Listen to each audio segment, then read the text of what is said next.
proudly present Philadelphia Phillies baseball on Comcast Sportsnet, part of the NBC Sports Group. A season ago, all the hype was surrounding four special arms in the rotation, and justifiably so. The surprise came from the fifth arm. The youngest arm in the rotation joined the Aces and had plenty of cards up his sleeve as well. Halladay, Lee, Hamels, and Oswalt were more than happy to make room for Worley.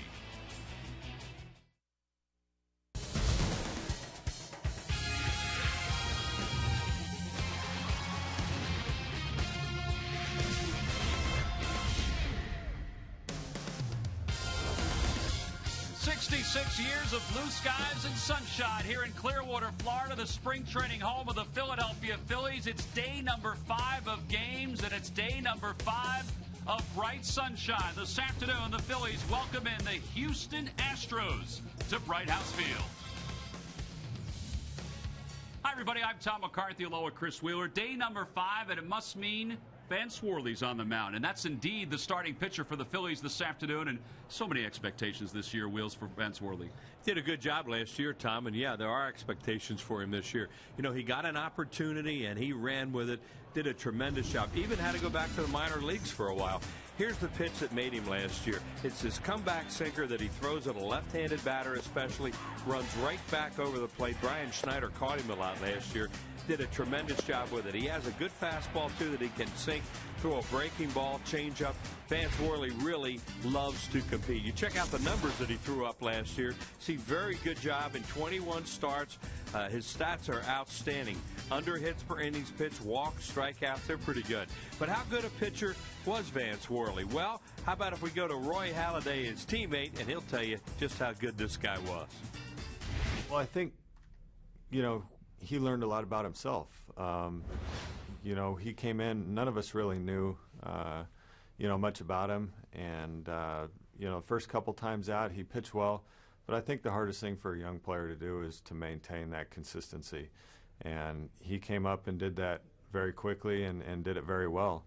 Hopefully he learned that he can be successful.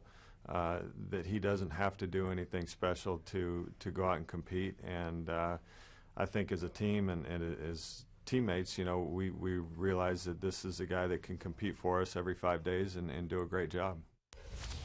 Tom, Vance Worley is a pretty humble guy, but if he were to hear Roy Halladay talk like that about him, I gotta think that make you feel pretty good. That is really impressive. Well, year number 2 of Vance Worley begins this afternoon. He'll be opposed by veteran right-hander Bud Norris, the last year of the Astros in the National League. It's game number 5 of spring training baseball, and you don't know who you're going to see when you come to Bright House Field to watch an afternoon ball game. You might see Juwan James, one of the Phillies prospects, just here to visit. He'll be back on the backfields. We'll be back here with the lineups when we return.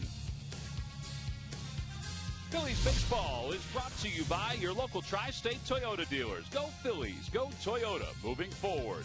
By Citizens Bank, we're for homes. Talk to us today about how we can help guide you to the loan that's right for you. And by Xfinity, only from Comcast, the official HD triple play provider of the Phillies.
Well, back here at Clearwater, we get set for day 5 of spring training baseball. Another capacity crowd, near capacity crowd, getting set for baseball this afternoon. Gorgeous afternoon as the Phillies and the Astros get together. Cole Hamels doing a little autograph signing down the left field line. He's not alone out there. We saw Juwan James just a little while ago. Lance Nix was signing some autographs. Mike Schmidt was doing it as well.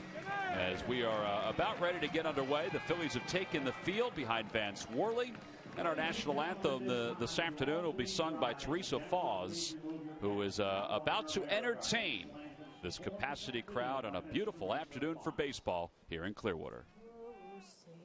Can you see by the dawn's early light what so proudly we hailed at the twilight's last gleaming, whose broad stripes and bright stars through the perilous fight o'er the ramparts we watch were so gallantly streaming, and the rockets' red glare, the bombs bursting in air, gave proof through the night that our flag was still there.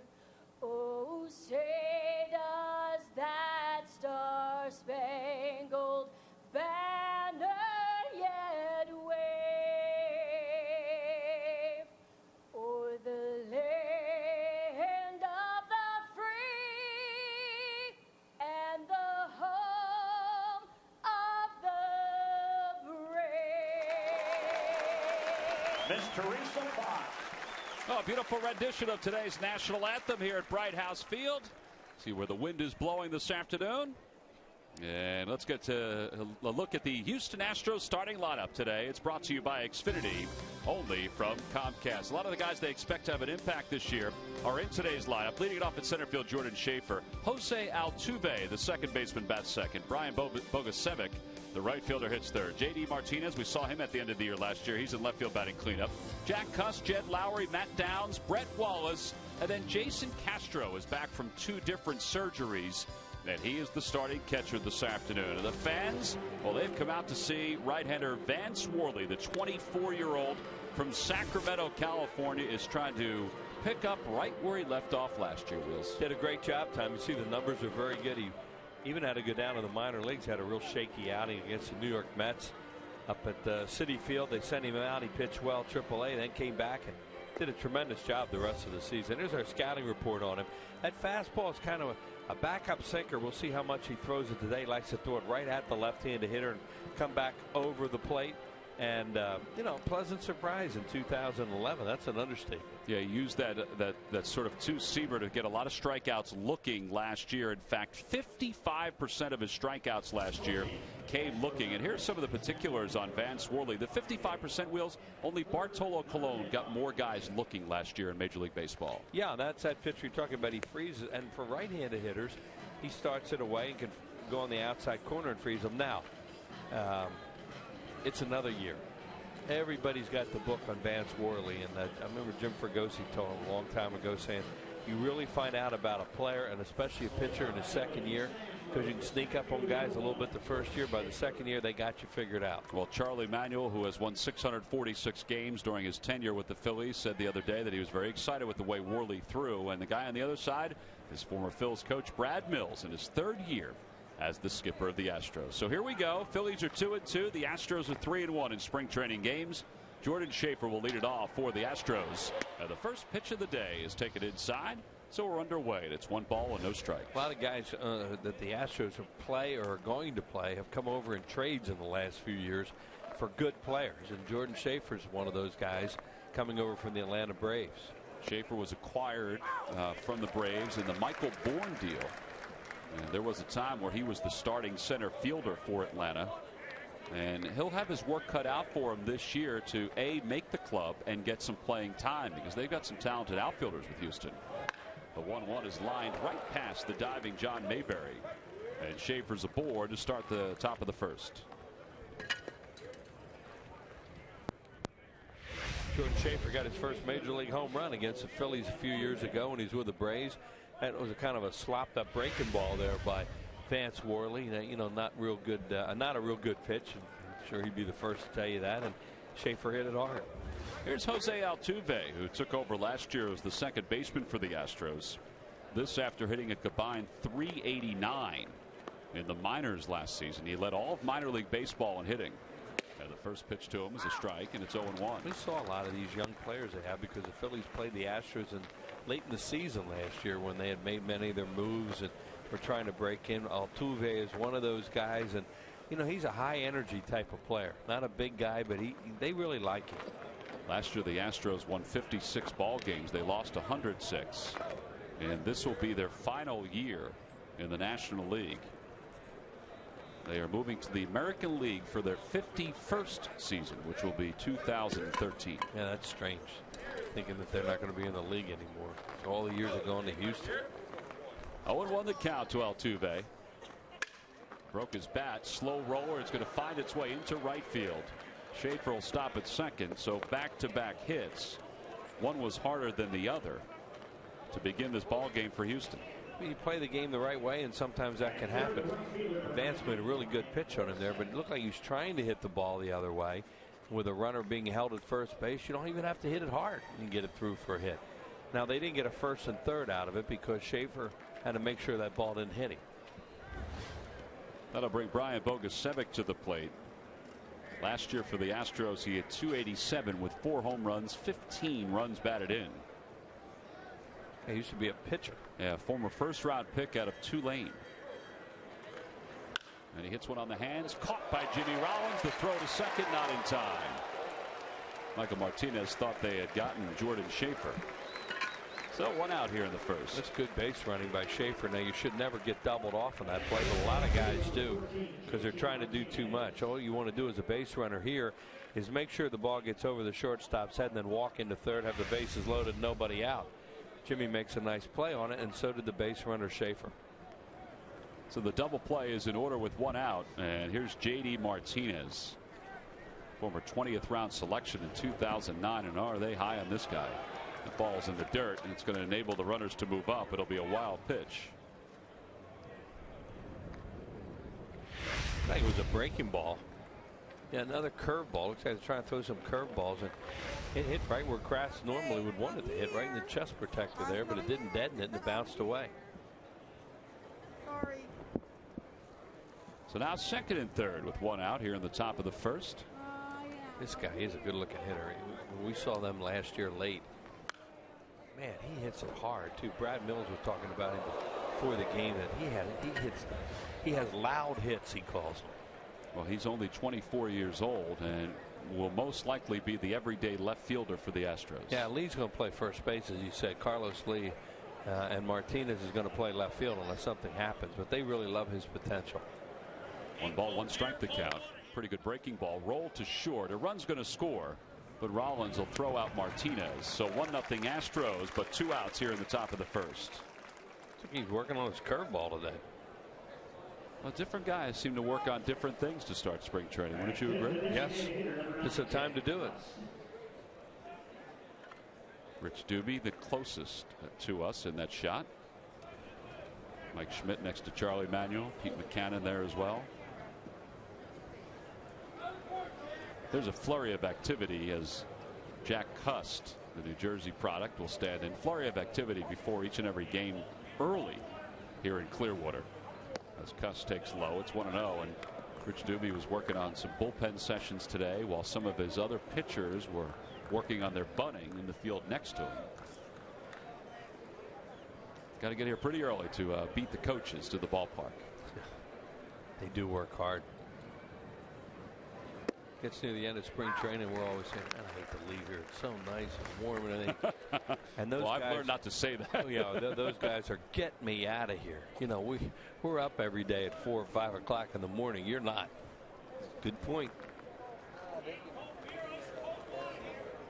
1 ball, 1 strike to count to Jack Cust. Nice pitch on the inside corner at the knees, 1-2. Jack Cust has basically played himself into being a DH the last couple of years, and he didn't like this call. There it is, that two-seamer. Kind of came back a little bit on the inner half.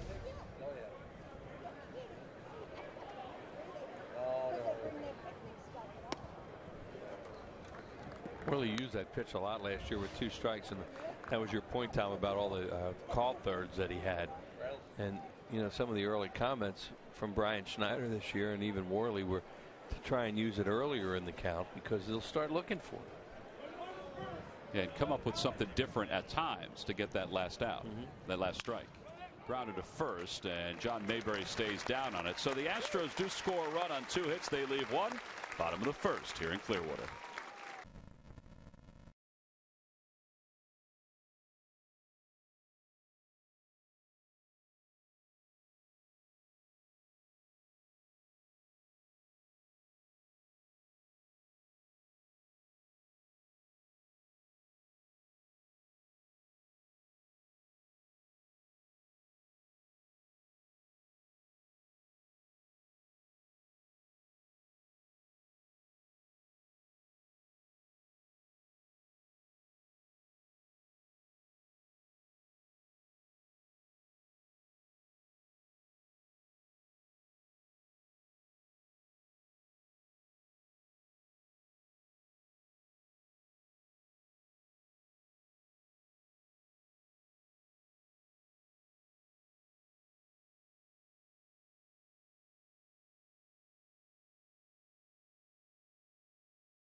Bottom of the first here at Clearwater, and a little keepsake for one of the fans here at Bright House Field. Sit down there, the left field line, and get yourself a nice autograph and maybe get more than one. Let's take a look at the Phillies starting lineup. It's brought to you by Xfinity, only from Comcast. Leading it off at shortstop, Jimmy Rollins, followed by Shane Victorino and Hunter Pence.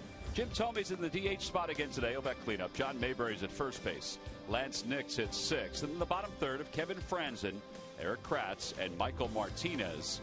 And they will face 27-year-old right-hander Bud Norris, coming off a year in which he won only 6 games and lost 11, but didn't have an awful earned run average. Well, these guys had such a tough season. You figure going to be a lot of pitchers with bad won-loss record. They lost a club record 106 games last year. Only won 56 the whole season. So it was a tough year. This guy's got a good arm, though. We've seen him a few times. And he's a hard thrower, hard breaking ball. There's a report on him. See his fastball in the 91 to 96 range. He'll throw slider and changeup. And normally the way that you've been able to beat him over the years when you do get a shot at him is his lack of control. He will work behind hitters. Well, here's Jimmy Rollins, who's had a good couple of days, and Rollins bunts the first pitch foul, and it's 0-1. And that's telling, Wheels, because about 2 hours ago, he and Sam Perlazzo were on the half field adjacent to Bright House Field, and they were bunting. He was laying down one bunt after another up the third base line, trying to deaden it on the grass, just on the edge of the grass. So he tried it. Yeah. And now we'll see if he does it again as the game moves on. Right, and they'll try it. You know, they'll do that in spring training. We talk about it all the time. Is one of the advantages of it too is you get it on the reports that he'll bunt, so you bring the corners up. Shows bunt again, and Wallace came in from third, and it's 2 balls and 1 strike. Yeah, there's all kinds of room now for a guy like Jimmy Rollins. See where Wallace is right there to slap a ball by him because he's up so far. Jimmy scored another run yesterday. He's 2 for 6 this spring with 2 runs. And he's ahead 3-1. First baseman isn't buying it. He's just back. And especially now with the count of 3-1, you're not going to bunt. There you see Matt Downs, the first baseman, back behind the bag. Rollins lines it foul. He got a high fastball and he drove it. Yeah, that's probably out of the strike zone, but it sure looked good. And Jimmy did hit hard. Here, he was frisky on Monday. Stole that bag, then steals another one, then scored on a base hit up the middle right there by Placido Polanco to give the Phillies an early lead against the Yankees. Yeah, yesterday he scored a run against the Blue Jays in the third after he walked and scored on a Shane Victorino hit. Hit that one right on the nose, but right at the first baseman Matt Downs, 1 away here in the bottom of the first. Shaking his head because he probably felt like he missed that 3-1 pitch. Yeah, or he could have walked. He could have let that 3-1 pitch go by. Yeah. But a hard-throwing right-hander like Norris to a left-handed hitter, when he throws a high fastball, you know, the first thought is a jump on it. Now it depends on how high it was. Shane Victorino picked up his first hit of the spring yesterday. A couple RBIs. The corners pinch in for Victorino. He too has been working on his bunting early before games. There's always somebody out there working on their bunting. At least it seems that way since we've arrived. Yeah, they're doing a lot of that stuff this spring, and then see what carries over. Chopper to first. Matt Downs makes the easy play. And there are 2 outs.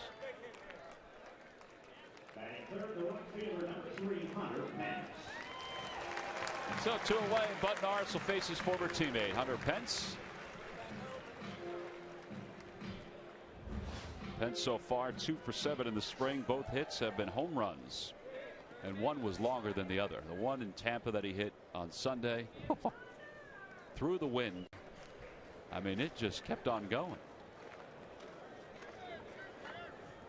He also hit one on the opener on Saturday. It sounded like he broke his bat. That one bounces up the third base line. Well, here is Saturday's home run if you didn't get a chance to get it. Yeah, this is one of those balls that he hits. It's up in the zone a little bit, and he hit it out to right center field. Took advantage of the wind in that one, but not the one on Sunday, as Tom mentioned, in Tampa against the Yankees. The wind was blowing in, and he hit it through it. Yeah, today it probably helps him, and you see the temperature 75 degrees at game time. Winds out of the northeast yesterday, today, and tomorrow, and when that happens here, it's going to blow out a little bit towards left field today, and that's what you see. Temperature is supposed to get into the low 80s this afternoon here in Clearwater. High chopper to third. Wallace making the transition back to third. Nice throw. 1-2-3 inning for Bud Norris. Phillies go down in order. We go to the second with the Astros up 1-0.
Top of the second, Astros on top 1-0. One of the many sights here at Bright House Field, the picnic area down the left field line. Fans enjoying all the fare here at Bright House Field. And a guy that's trying to pick up some of those scraps is Greg Murphy. Murph? Yeah, I'll take whatever I can get down here in the picnic area, guys. And, you know, as good as things have been for the Philadelphia Phillies over the past few seasons, the same can't be said about the Houston Astros. In fact, take a look at the headaches in Houston over the past couple of years, and in particularly last year. They won just 56 games. They lost 106. That was a franchise record for losses last year. Of course, they traded away All-Stars Hunter Pence and Michael Bourne. And in the second half, they got very young. They they played 20 different rookies last season. So certainly that is a big number. But now they have a new owner. They're a much younger team, and guys, if none of that works, how about a change of scenery? Starting in 2013, these Houston Astros, of course, will head to the American League. Yeah, Murph, Jim Crane, the owner of the Astros, because he was taking over for Drayton McClain, Major League Baseball, said, all right, we'll sell you the team, but you have to also agree to move to the American League. And a guy that they brought over from the American League, Jed Lowry, leads off the top of the second. And the count is 2 balls and 1 strike. Well, baseball's been trying to do this for a number of years, is even up the teams. It just makes more sense than to have, what was it, 16 and 14. Now you go 15-15, and then that'll be more interleague play next year, and that'll be another thing to talk about at the time. But it will seem strange to see Houston out of this league. 2-1 pitch to Lowry, a check swing foul ball. It's 2-2. They're what, their 50th? This is their 50th anniversary. 50th year, yep. They started as a Colt 45s, that awful mosquito-ridden ballpark down there, and then the dome opened in '64, and then they moved into their new ballpark a number of years ago, and that thing is really nice. Here's the 2-2 to Lowry. Hit foul, and it remains 2-2. Well, this year, in celebration of their 50th anniversary, they're going to wear a uniform similar to the Colt 45's uniform. The only thing that's different is that Brad Mills' team, I believe, won't have the gun on the uniform for this year, but they're gonna wear different uniforms, I think, as the year moves on.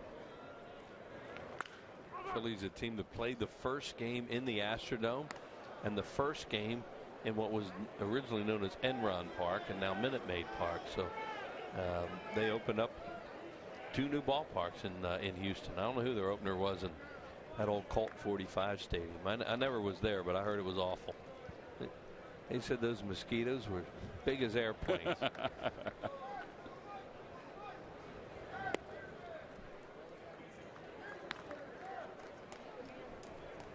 Vance Worley, the first 6 batters that he's faced, he's been behind 4 of the 6, and now he's behind 3 balls and 2 strikes to Jed Lowry. Lowry 4 years with the Red Sox, and that pitch just a little low. Looked like Eric Kratz thought it was strike 3. So the first walk of the day. Jed Lowry spent a lot of time before the game. There's Mike Estabrook speaking with his old teammate Jonathan Papelbon. Came down the line, and they had a long visit. Well, Lowry's going to have a chance to win the shortstop job this year. Angel Sanchez is the incumbent at shortstop for Houston. Lowry, though, in 4 years at .252 for the Red Sox. Here's Matt Downs, the first baseman. He'll take low. 1 ball and no strikes.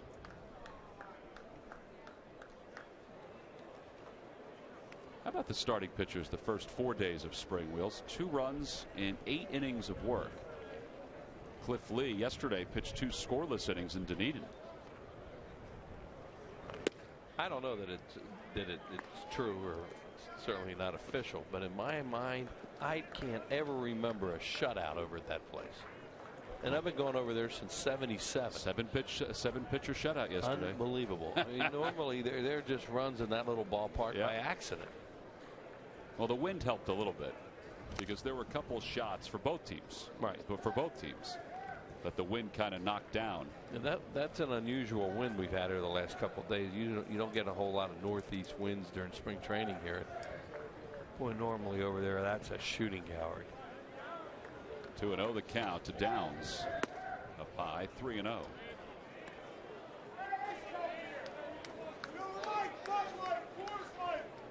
Brett Wallace on deck.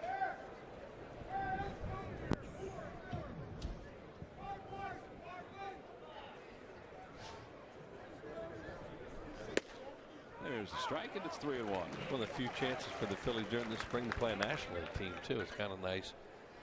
Where do they play? The Astros, the Braves, and the Pirates. Right. They play the Pirates tomorrow. Right, because most of the teams in Florida that are near the Phillies are American League teams.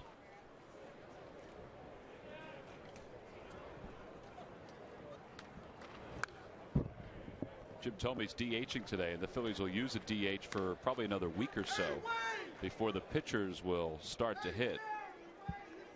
But it gives Jim a chance to swing the bat, and a lot of other guys like Carlos Lee, let's say, would probably be DHing this afternoon for the Astros. Runner goes 3-2, hit in the air, shallow left center field. Long run for Victorino. He's there, though. His off-balance throw to first, not in time, but one out here in the second.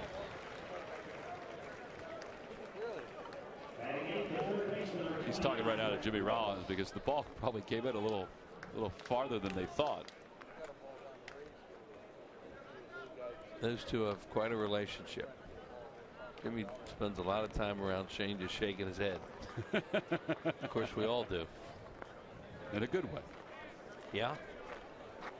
Here's Brett Wallace with one out. Wallace last year hit .259 with 5 home runs as the Astros first baseman. He had a great spring, and that put a stamp on his chance to be the first baseman. But now he's going to try to make this team as an extra man in the corner. They're at first base or third base. Jimmy Paredes is probably going to be the third baseman. Now he's battling a sore left wrist. He took some swings yesterday, but Wallace came up as a first baseman, was a first-round selection, and was came up as a third baseman. And things just didn't work out at first. Carlos Lee still has a lot left on his contract, so he's going to play first this year, and that means that Wallace has to find a new position. He is a big guy at 262 and 6 feet 2 inches. Yeah, they really thought this time this guy had a chance to be a big-time power hitter in the league. Not yet. Broke his bat. That's going to be over the head of Mayberry. And it's going to allow Lowry to go to third. So that's the third hit allowed by Worley. But honestly, 2 of the 3 have not been hit especially hard. Yeah, I mean, he'll take this pitch every time. What he did here. It's a breaking ball there, and he hit it right off the end of the bat, shattered it. But with the runner being held at first base, turns into a hit.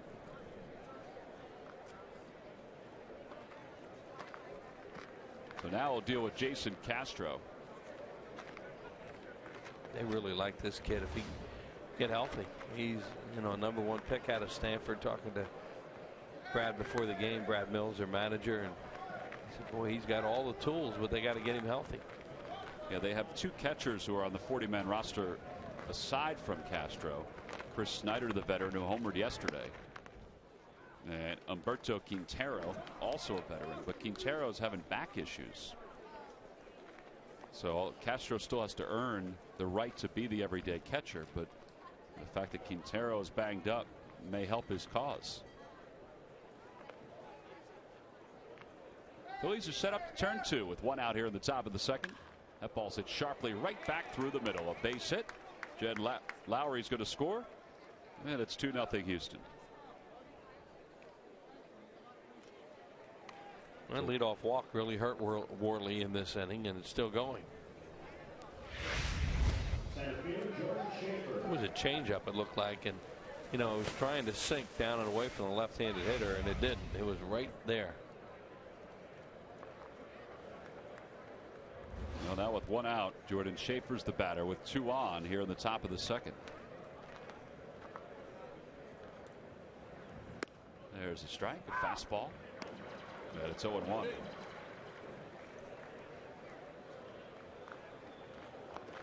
Phillies going to get the bullpen up right now. Worley probably only going to go 2 innings anyway. And if his pitch count gets a little bit too high, they can make a change here in the second inning. Yeah, he's at 32 pitches right now. And that pitch just missed, and it's 1-1. I think there are a couple pitches he thought were strikes.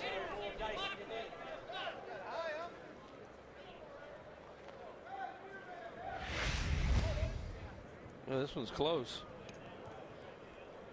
Tried a backdoor breaking ball in there, and said it was outside. Did Mike Estabrook. On the hands again. That's going to drop in for a base hit. Wallace will stop at third as Nick's got to it quickly. So the bases are now loaded here in the second inning. Yeah, I mean, they're hitting them hard, hitting them soft too. That ball right there is a jammer. The one before that was hit right on the nose. Broken bat before that one. And you see just kind of inside out a little bit and just fight it off. So Eric Kratz goes out to talk to Vance Worley. Pat Mish was warming up in the bullpen for the Phillies. As Worley's thrown 22 pitches in this inning, 35 overall. There's Pat Mish.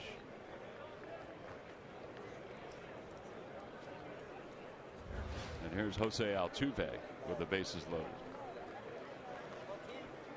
He had a little roller through the hole on the right side his first time up. Well, he's just missing with that first pitch.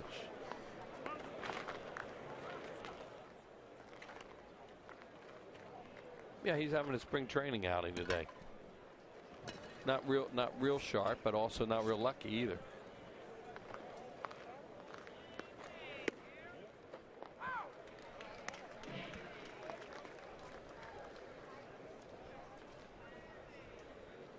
Altuve's 3 for 9 in the spring. And Worley trying to work out of a bases loaded jam here in the top of the second.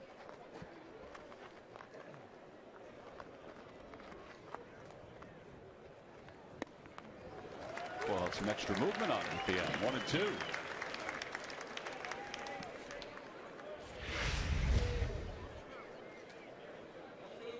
The slider, it looks like.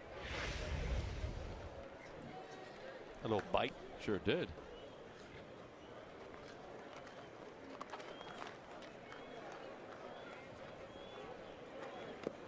Good play by Kratz. 2 balls and 2 strikes. Eric Kratz has caught Vance Worley before. As we mentioned earlier, Vance last season went down to the minor leagues. And Kratz was the catcher at Lehigh Valley. They love the way he calls a game, Eric Kratz, and how he sets up and the kind of target that he presents. He's a big target.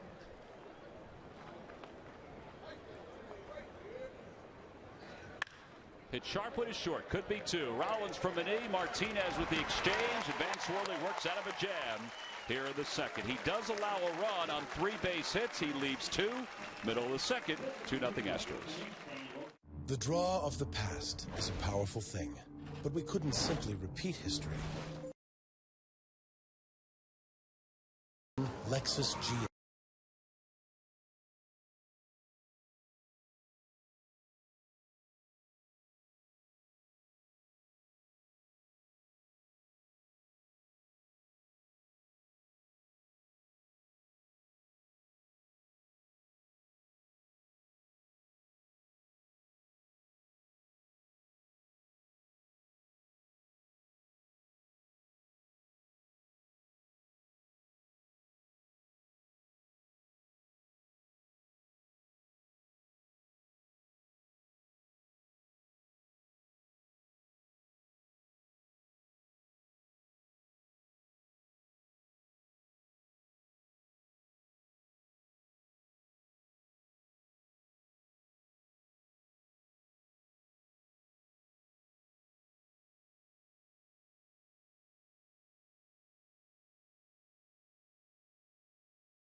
Friday, April 13th is the start of a 3-game series between the Phillies and the New York Mets. 7:05, 4:05, and 1:35. Saturday, the 14th, the 4:05 start. It's Turkey Hill Kids Opening Day, a free Charlie Manuel commemorative baseball for fans 14 and under. Sunday, the 15th, is a tribute to Jackie Robinson. And also, all fans receive the 2012 schedule magnet, compliments of Expedix. Tickets are going fast. Go to Phillies.com to purchase them today. Vance Worley in the dugout just completed a conversation with Rich Doobie. 2 innings, 2 runs. He was just missing just a little bit, particularly with that first pitch that he was throwing. But as Wheels mentioned, it kind of a spring training outing. I thought his velocity was good, and that's important. And he was working on it looked like his secondary pitches. Threw a number of curveballs here this afternoon, and not too many of those sinkers that we're used to seeing him throw. And you know, like I said, they hit some balls hard, they hit them soft. He just put it this way, he got his work in. Jim Thome leads it off here at the bottom of the second. Thome so far this spring has a couple hits. And he lifts that foul behind the plate. I think Jim may have broken his bat. Nope, you're going to look for a little pine tar, a little bit of that Manny Mota stick. Jim has been taking some ground balls at first base. They estimate that around the 13th or so, where he'll start playing at first base in some minor league games before he comes over to the big field. But until then, John Mayberry and Ty Wigginton, guys like that, will be playing first base.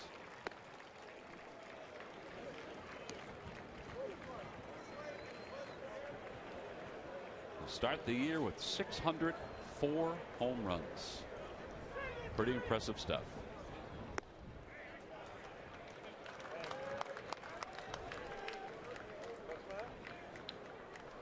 Is Worley heading down? Looks like Greg Castriato's setting him up to come on with Murph in just a moment. What a guy, that Greg Castriato. Just doing his job down there. 3-2 the count to Jim Thome. Nice shirt he has today. Did you pick that out for him? No, if I had it, would have fit. That's awful. Yeah, couldn't resist that. That was teed up. Thank you. Outside, ball 4. Thome's aboard. That means Mayberry will get a chance to bat with a base runner, and we'll check in with Greg Murphy. Murph? All right, thanks very much, Tom. Here with Vance Worley. So 2 innings in the book. Scattered some hits, allowed the 2 runs. You don't look overly thrilled with your performance. Just grade it out for us. I thought it was terrible. I thought I had some good pitches in there. I didn't get the results I wanted. It happens, you know, in spring training. I'm not going to worry about it too much. I'm going to go out there and work hard in my next outing and make it better. How much of is it that you're working on different things, working on location, working on different pitches in different parts of the count? I mean, is that's part of it, isn't it? Yeah, I was working on my split finger change that Doc was showing me. I threw a good one in there, threw a couple bad ones. I got hurt on one, but you know it's going to happen. If you're going to work on something, you're not going to have results right away. Now's the chance to do it, right? Yeah. All right, thanks, Vance. Appreciate it. Guys, back upstairs. All right, Murph. The count is 1 ball, no strikes to John Mayberry with a runner at first. Nobody out here in the bottom of the second. 2-0 Astros. It's kind of like what we said. He got his work in. You know, that's what that looked like today. It was just. Well, the other thing, too, is that 2 innings, if you're a starter, a lot of times it takes a couple innings to settle in. And that's why some guys prefer to be a starter than a reliever, because you have some time to figure it out. We mentioned that one changeup that he got hurt on. Was interesting that what he just told Murph about changeup, and he says it's that split finger changeup that Roy Halladay is throwing so effectively, and you know he's trying to throw it a little bit, and this is the time to throw it. Count is 2-0 to Mayberry. That ball's hit a ton deep down the left field line. It's not going to stay fair, though.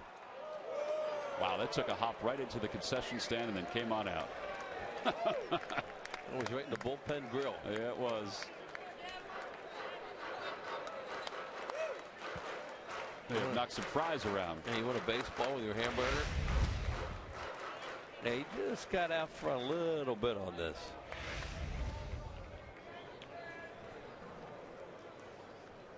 Well, that's what we talked about. You know, the 2-0 pitch, that 2-0, 2-1, 3-0, 3-1 that Charlie wants him to zero in on.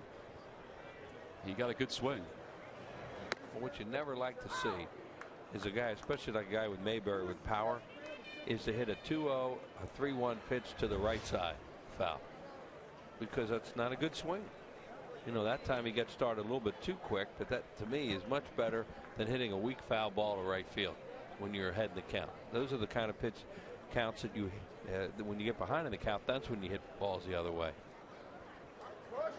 Up high, 3-2. And this is what you were talking about Bud Norris. Sometimes he'll have trouble with his command, that he's walked Jim Thome, and now he's behind 3-2 to Mayberry with Lance Nix on deck. And a lot of times, Tom, you'd run right now. I don't know if they would run up, whether they want Thome running the bases like that.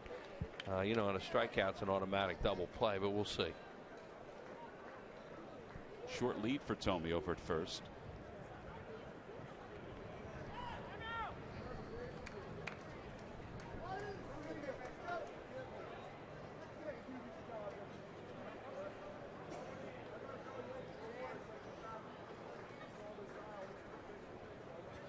Thome doesn't go. The pitch is hit towards short. This could be 2. Pretty nice hop for Lowry. And Altuve will complete the double play. And there are 2 outs here in the second. 6-4-3. Excuse me. Norris made a pitch there and got the double play. Mayberg just kind of smothered, and that's what happens when you don't start the runner.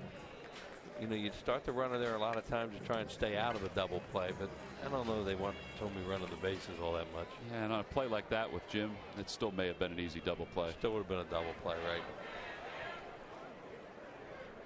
Lance Nix looking for his first hit this spring. He's been battling some leg soreness. Charlie Manuel said groin, hamstring, probably just some general soreness. We see that from time to time with guys.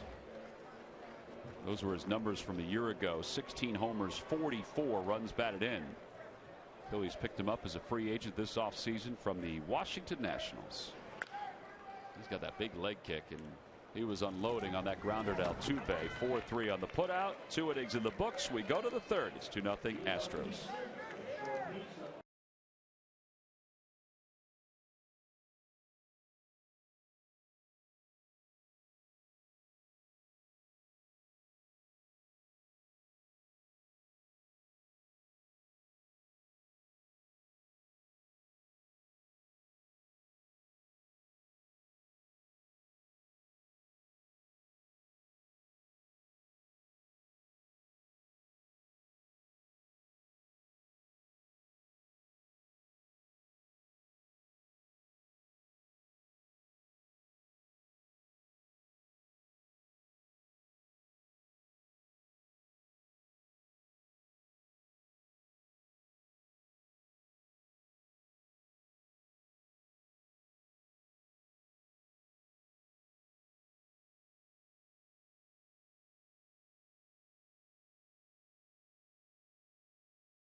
He's exciting. He's thrilling. And on behalf of the city of Clearwater, it's just, I'm pleased and honored to present the key to the city to the Phillie Fanatic. Well, George Krennikis just a few days ago gave the Phillie Fanatic a key to the city down here in Clearwater. The Fanatic was making his way around the city of Clearwater, and the Phillie Fanatic will be celebrating his birthday on Sunday, April 29th at 1:35. It's part of a 4-game series between the Phillies and the Chicago Cubs. And on that Sunday game, when the Fanatic's birthday takes place, a free Fanatic bank for fans 14 and under. Go to Phillies.com to purchase your tickets for that series. He did make his way around the city of Clearwater. And just listening to that commotion there always seems to be organized chaos around him. Yeah. We know that from when he comes in the booth. Well, here's Pat Mish. Mish signed as a minor league free agent this past offseason in November. Last year pitched for the Mets. He was in Buffalo, where he pitched in 22 games, won 8 games. Also made it up to the majors, where he pitched in 6 ball games for the Mets. Spent the last 3 seasons with New York after beginning his career with the San Francisco Giants. So he'll take over for Vance Worley, who won the first 2. And Brian Bogusevic will lead it off for the Astros. 2-0 Houston. This is a guy, if a team has left-handers, normally the Phillies are going to see them. So we've certainly seen Pat Mish over the years. Sinker, slider, changeups, not a hard thrower. Yeah, but a left-hander just needs to spot his pitches to be effective. Out of Western Michigan University. That one is right back through the middle, of base hit for Bogusevic. And that's already the 6th hit of the day for the Astros. So they've come out swinging.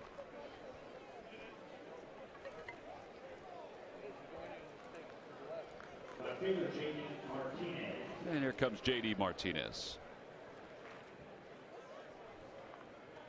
Martinez grounded out to short his first time up. The Phillies would take that here because it would probably result in a double play. Martinez and Rollins both playing at double play depth. And it's 1 ball and no strikes. yesterday, speaking of left-handers, Jake Diekman finished the game for the Phillies, and I'll tell you what, he looked really good. Have a breaking ball? He did have a breaking ball. Yep. That's what they need. They say he needs. They say he's got more than enough fastball. He threw that breaking ball toward the end of the ball game against Anthony Gose, the former Philly, who's a left-hander. And it looked pretty good. In fact, he struck Gose out. He also struck out one other batter in that inning. There's a grounder to shortstop. That could be two. Rawls will take it all by himself. A nice play by Mayberry. And there are 2 outs here in the third.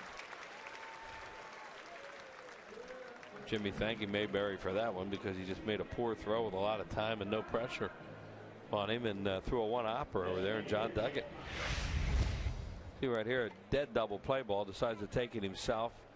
And you know, the runner's in the vicinity, but in a major league game, that is a no pressure situation right there. You're really, there's no effect on you as a fielder, and he just made a poor throw. Happens. Well, Jack Cust waves at the first pitch from the lefty Pat Mish. That's why they really appreciate a first baseman. They'll bail him out once in a while. Yeah, John Mayberry will do that. He's got a great glove. Ryan Howard, the last couple of years, has gotten so much better on those plays around the bag, those scoop throws, those low throws. He's done a very good job getting himself more consistent around the first base bag. You got to have them. You know, in the course of a long season, how many times do you see a team, you give them 4 outs, they'll get you. You know, you keep it to 3 outs, you have a heck of a chance to be a good team. 0-2 the count to Cust, who grounded out his first time up. Breaking ball down and away, 1-2. Jack Cust went to high school at Immaculata High School in central New Jersey. He's from Flemington, New Jersey. He has himself, along with his dad, this baseball complex in Flemington that is absolutely gorgeous. All turf fields. Wow. All field turf.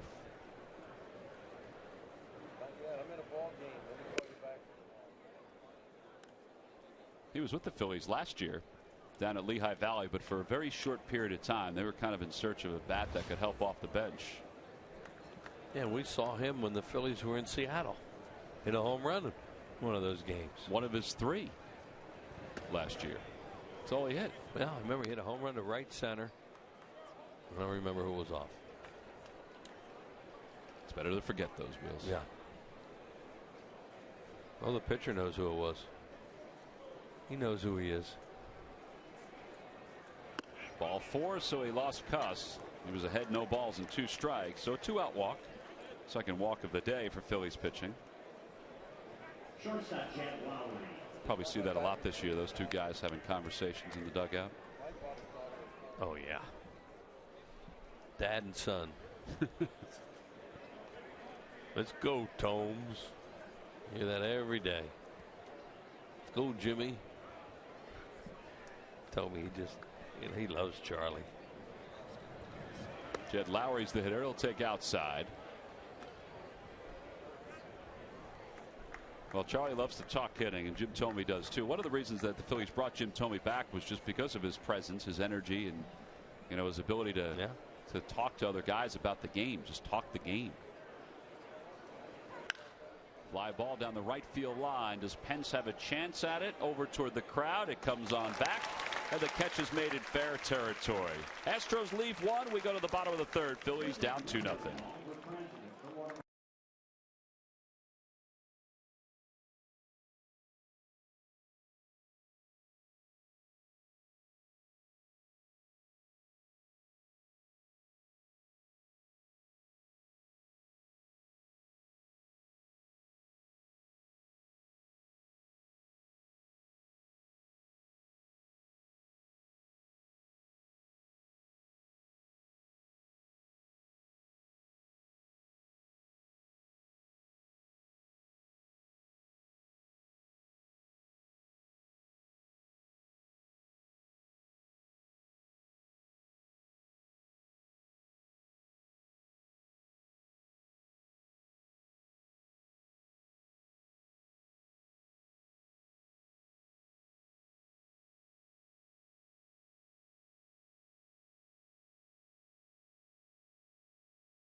Phillies baseball is brought to you by W.B. Mason. You can't go wrong when you buy right. And by Chevrolet. See your local Chevy dealer. Visit ChevyDealer.com. This facility opened the same time Citizens Bank Park did. It's a gorgeous place if you ever make your way down to Clearwater. First 2 days, we've had more than 10,000 fans. Maybe a little less than that today, but I'll tell you what, it still is a pretty sight. See the folks out on the berm, and also everybody over at Frenchie's Tiki Bar, and even down along the right and left field lines along the concourse. There's the berm. Scoreboard says it's 81 degrees right now, so that's easy to take. Sure is. Phillies are home again tomorrow against the Pittsburgh Pirates. Bud Norris will start the third. He's allowed just one base runner. Kevin Franzen tries to bunt his way on, and that one rolls foul. So it's no balls and one strike. Now Kevin Franzen's one hit. It came on Saturday, Wheels. Yeah, he got himself a home run here late in the game against the Yankees.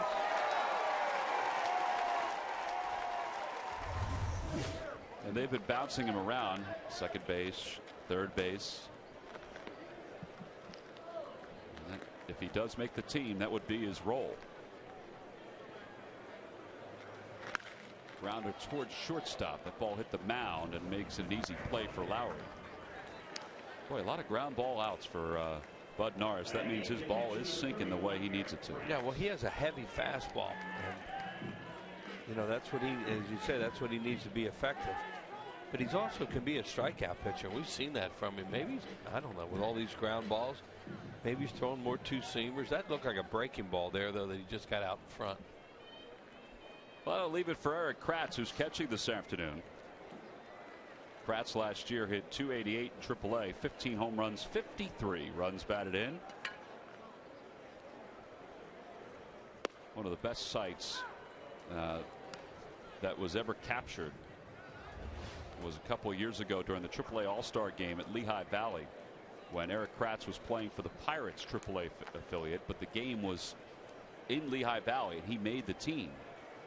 Was during that ball game, as that ball came flying in, during that ball game, the cameras caught his manager telling him that for the first time in his career he was going up to the big leagues right in the middle of the game. He had a lot of friends and family there because he grew up not too far from Lehigh Valley. It's that one sharply to third, but Wallace played the hop nicely. So 8 outs. All 8 outs are ground outs for Bud Norris. Yeah, they have to be very happy with what Norris is giving them here this afternoon. He's going to be in their rotation. Jay Happ, Wandy Rodriguez, Brett Myers is now. See all the ground outs there. That's been it. Brett Myers is now a closer, which he did at one other time with the Phillies. They were kidding down there before the game to Brad Mills about, won't that be nice to have him in the bullpen? You don't have to listen to him. And Mills, he had to agree. Well, Brett was effective as the closer for the Phillies, so I'm sure he's going to be just as effective for the Astros as Michael Martinez fouls the second pitch back, and it's 1 ball and 1 strike. Brad also was very exuberant in his praise about Papelbon. He really likes him. You know, he was, of course, with the Red Sox. He and Terry Francona, there's Brad for a long time, and he said Papelbon will fit in Philadelphia, and he'll just be perfect. There's Jonathan Papelbon, who is scheduled to pitch today. Michael Martinez is 2 for 7 so far in the spring. He did play yesterday against the Blue Jays. He came in late.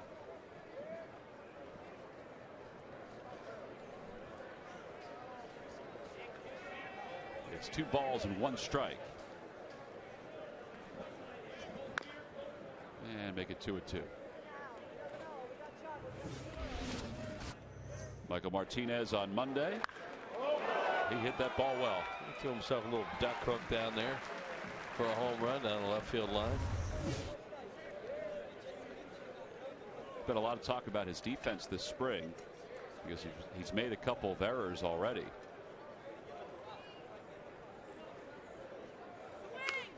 Charlie Daniels said, you know, he was on the team all last year. Brian Schneider just made a heck of a catch off of Karen in the Phillies dugout. Charlie said that you know, it's early. Let's see what he does as the spring moves on. He goes, I watched Michael play last year. I know he can play defensively. But Charlie did say that, you know, they need him to step up, that they need him to have a fire in his belly coming into this year. First fly ball out of the game, taken care of by J.D. Martinez. 9 up, 9 down for the Phils. Only one base runner through the first 3.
Now the Phillies home opener on April 9th might be sold out, but that doesn't mean you'll miss out on the opening week. Tickets are available for games during the opening homestand, including great promotions, great rivals, including the new look Miami Marlins. See Phillies.com for ticket information and to purchase today. In fact, go to Phillies.com, check out all the promotional items for the 2012 regular season. Pretty crowded dugout right now. It'll remain that way for the next few days. Matt Downs will lead it off here at the top of the 4th against Pat Mish. Vance Worley started for the Phillies. He went 2, allowed 5 hits and 2 runs. And now Mish, who allowed 1 hit in the 3rd, faces the Astros for the second time. And boy, oh boy, they have had some bloop singles this afternoon. Gary Matthews joins us in the booth. I know as a hitter, Sarge, you love those kind of hits, but if you're a Phillies pitcher, there's been way too many of those today. Well, no kidding. They're going to have to soak their hands in some ice when they get through with this game. No, the balls, and even Mish, even Worley, they've thrown some pretty good balls, I thought. Worley threw some balls inside, jamming hitters, but right through the hole. Nothing you can do about that. Well, here's Brett Wallace with nobody out in the 4th. The Astros have had at least 1 base runner in every inning. Wallace singled his first time up. That one's on the hands. Nice play by Mayberry, and an even better play by Jimmy Rollins to not only catch it but hang on to the bag.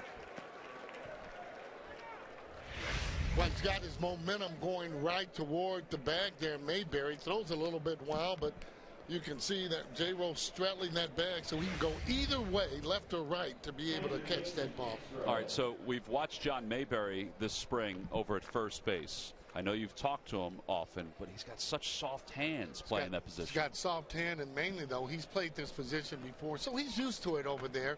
He does a good job there reading the ball, whether it's left or right, and that, believe it or not, is a good play. That's a very good play because he had to get it on the backhand, but then after that, the momentum was carrying him to the second base. Yeah, it makes it an easier play, though, as opposed to actually turning around and trying to throw the ball to first base. So with his momentum going there, he had it all the way. Just could have been a little bit better toss, but J-Ro was up for the task. Well, here's Jason Castro, who singled home a run his first time up. 2-0 Astros.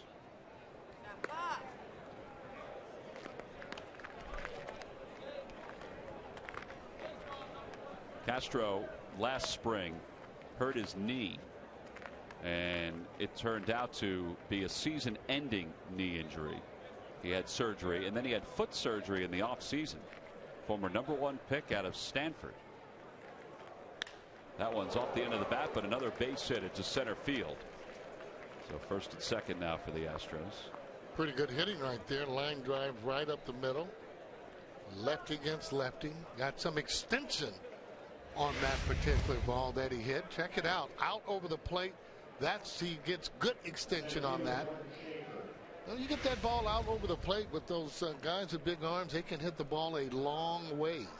That's why you want to keep it inside if you can, and then you go away more kind of soft, hoping that hitter comes off the ball. Well, with 2 on and 1 out, Jordan Schaefer's the batter. He's 2 for 2 today. Tough guy to double up. He does run pretty well.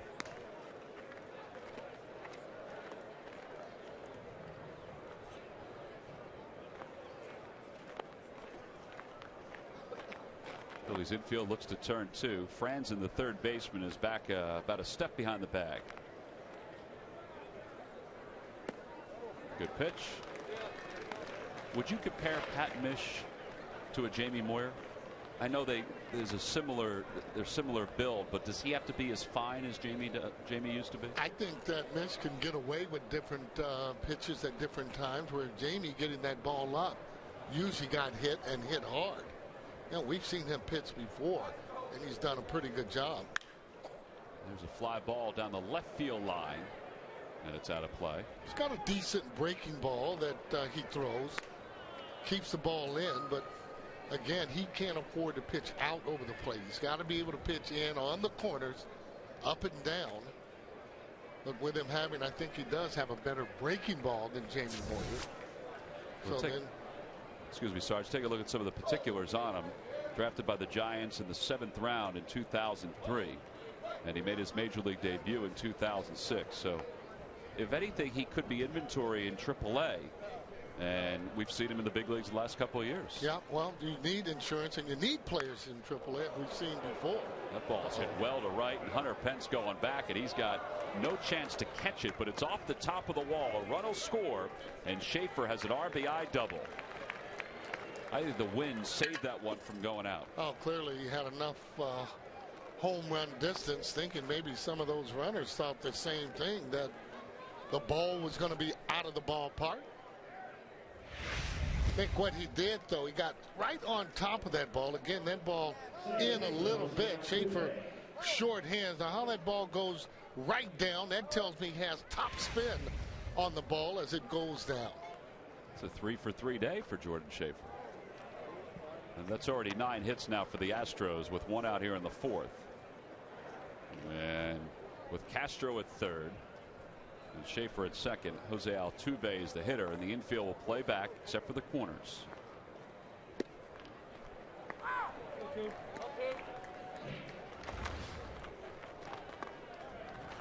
Ball hit hard on the corners. Should be able to have a play at home. Don't want to bring all the infielders in, because if you do and it gets through a hole, you created a pretty big inning.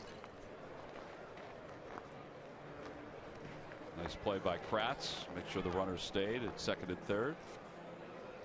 It's almost as if he anticipated that ball being down in the dirt like that. Yeah, most catchers, they're not even trying to catch it. What they're trying to do is just block it. Kratz doing a good job moving those feet, making sure that he keeps the ball in front of him.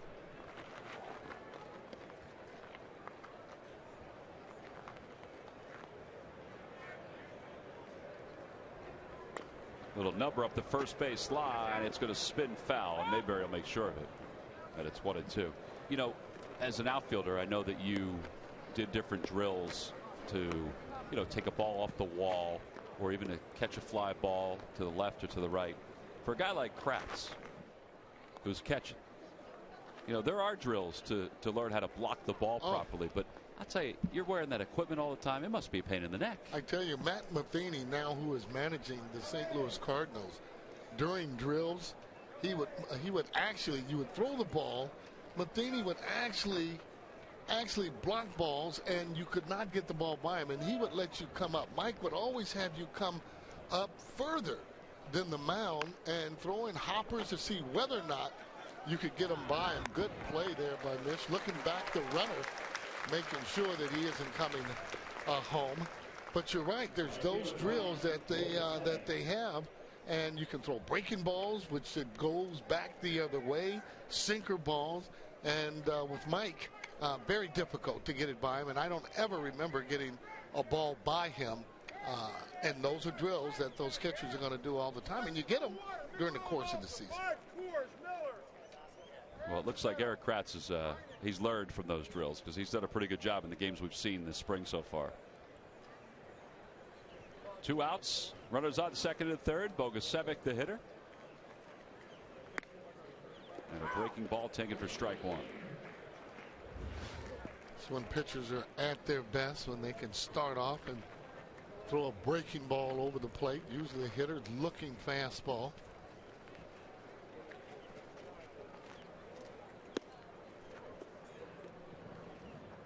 Bogusevic singled his last time up. He lined out to short his first time to the plate.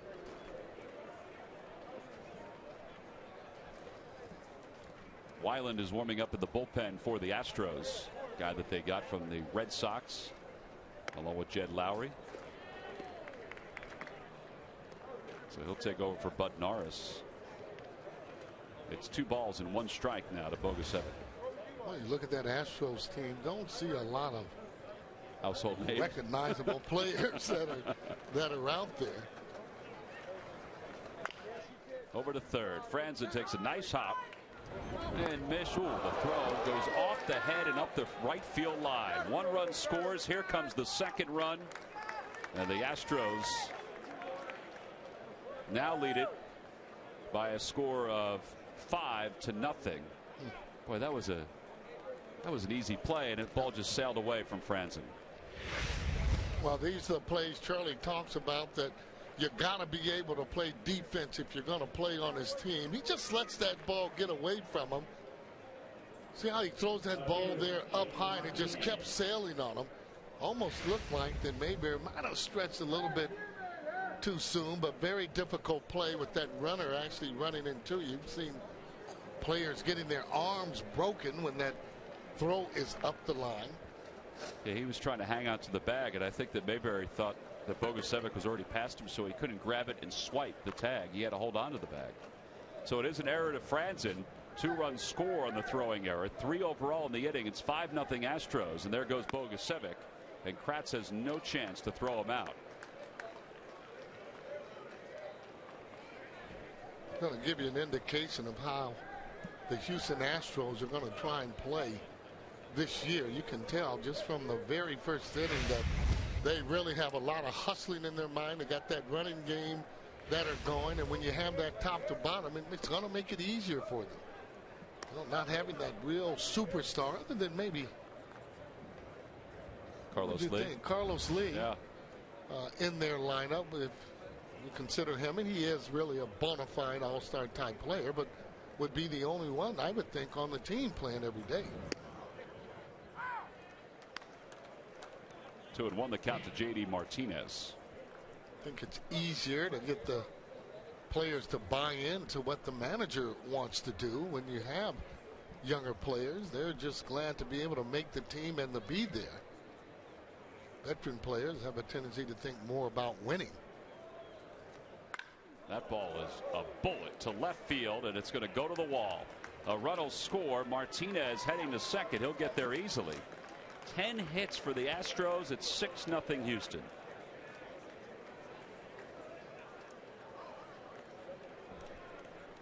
Well, the error has now led to 3 extra runs in this inning.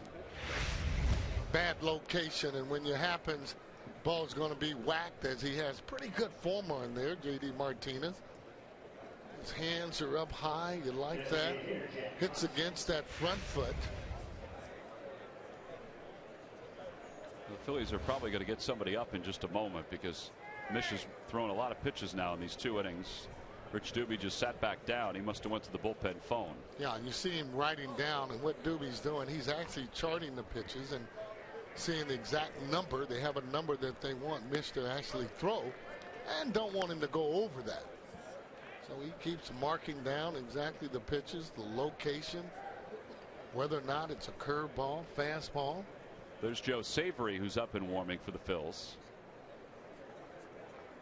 0-1 the count to Jack Cuss. 2 outs here in the 4th. Outside, 1 ball and 1 strike.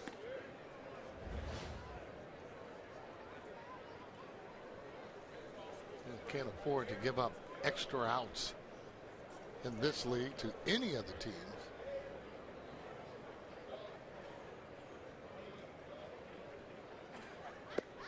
1-2 the count.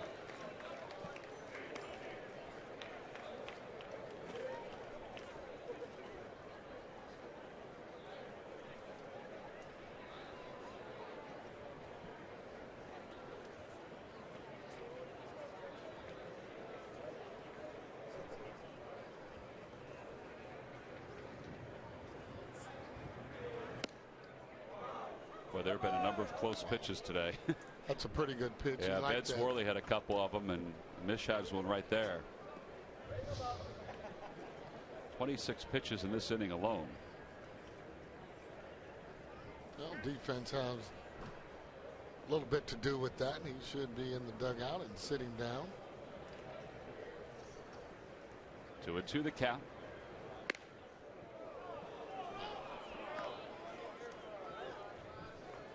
As a hitter, you love those type of umpires that doesn't call the ball that appears to be on the corner. It's early for them too. Mike Estabrook behind the plate today. And a called strike 3. He kept going back to that same spot, and he finally got the called strike 3. But 3 unearned runs scored for the Astros, 4 overall. They lead it 6-0.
Phillies baseball is brought to you by Xfinity, only from Comcast, the official HD triple play provider of the Phillies. Mentioned earlier, 66 years of baseball, Phillies baseball here in Clearwater, Florida. Jack Russell Stadium, which was formerly the home of the Phillies during spring training, is still open.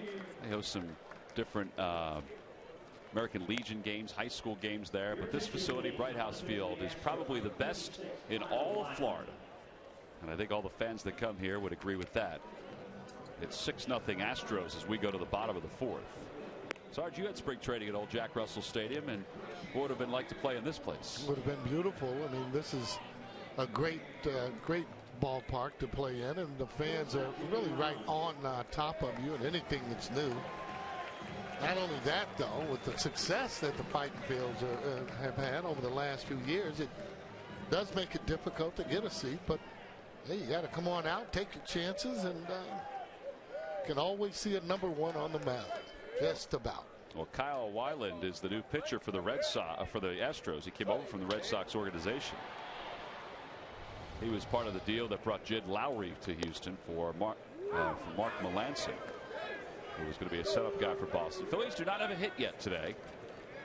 They're down 6-0, and the count is no balls and 1 strike to Jimmy Rollins. Tried to bunt a couple of times his last time up. Rolls that one to first.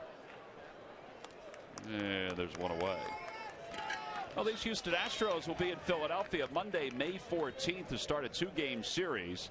Monday, the 14th, is Teva Respiratory Asthma Awareness Night. A free Phillies Liberty Bell cap for all fans. Tuesday, the 15th, is the Citizens Bank Business Person Special and a Modell Sporting Goods Senior Stroll the Bases for fans 55 and over.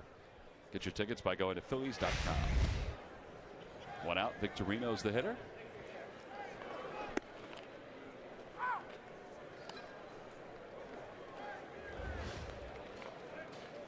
Well, these are the things you want to really kind of fight against during the season, where you're going through a number of innings, no hits.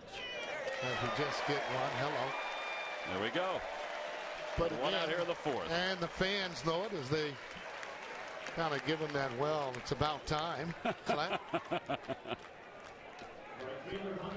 But you don't want to go that long. See where that pitch is. And again, being aggressive there. There's that fastball out over the plate.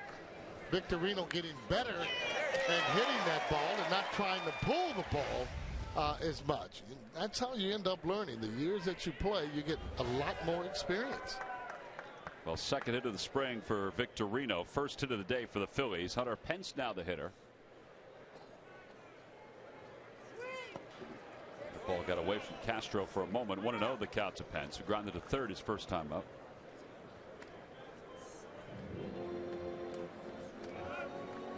It's Castro, the former #1 pick for Houston.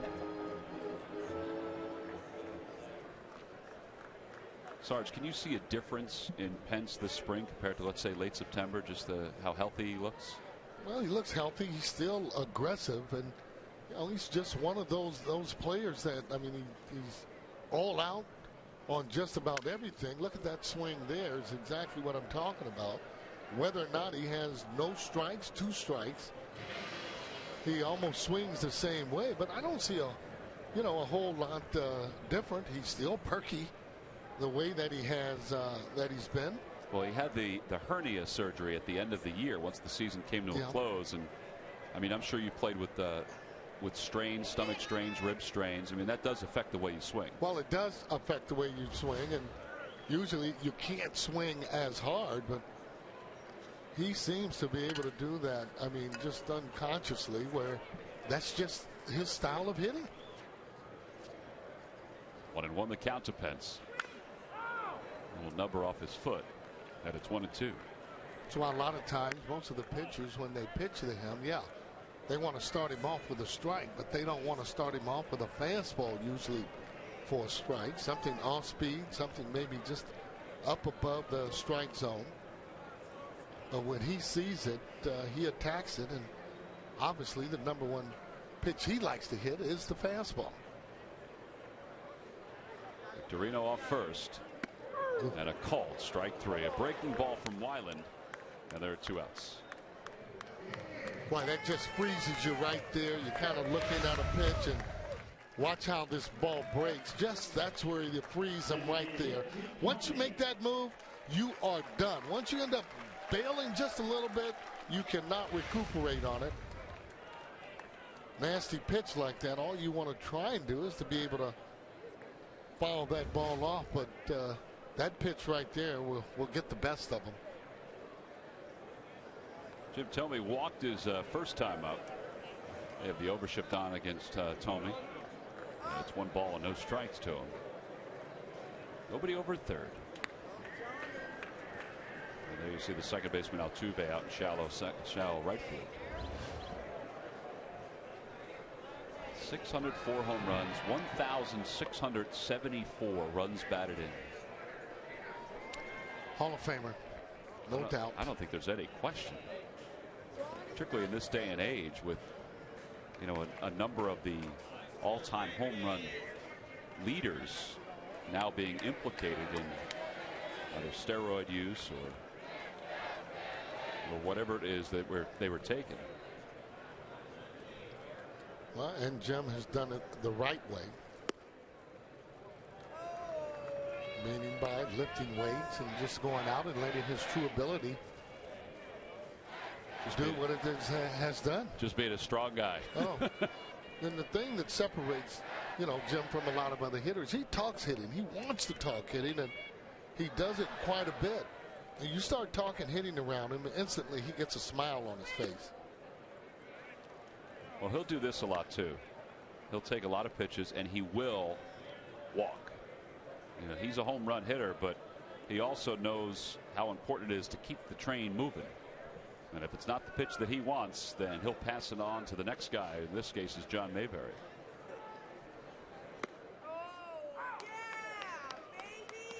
Behind, you want to go on and take that pitch 3-0. There are times that, you know, Charlie will let guys hit 3-0. This is a fastball in the right situation here. Jim Thome should have a pretty hard swing at this ball. No, and you're swinging too, not so much to hit it out of the ballpark, but just to make solid contact.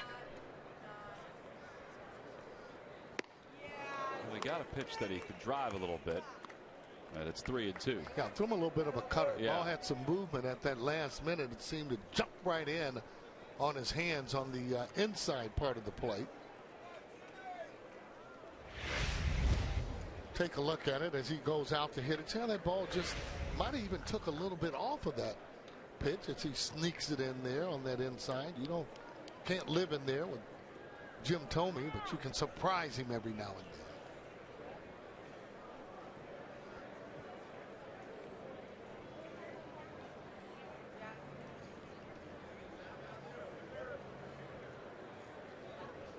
Victorino will be off and running on this pitch. There he goes, and the pitch is on the outside corner. And Thome, like Pence, goes down looking to finish up the fourth inning. No runs, first hit of the day for the Phils. One runner left on base. We go to the fifth.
Fans, the best way to lock in some of the hottest games is with a 3-game pack. A new opening day 3-game pack. Plus, there's a summer weekend 3-game pack, which includes prime summer Saturday games and a Red Sox 3-game pack. Some restrictions do apply to these special packs, but you can go to Phillies.com to get all the details and to purchase today. Some changes for the Phillies. Freddie Galvis is in playing shortstop, so Jimmy Rollins' day is done. In right field, it's Luis Montañez who will take over for Hunter Pence, and Scott Posednik will take over in center field for the Phillies.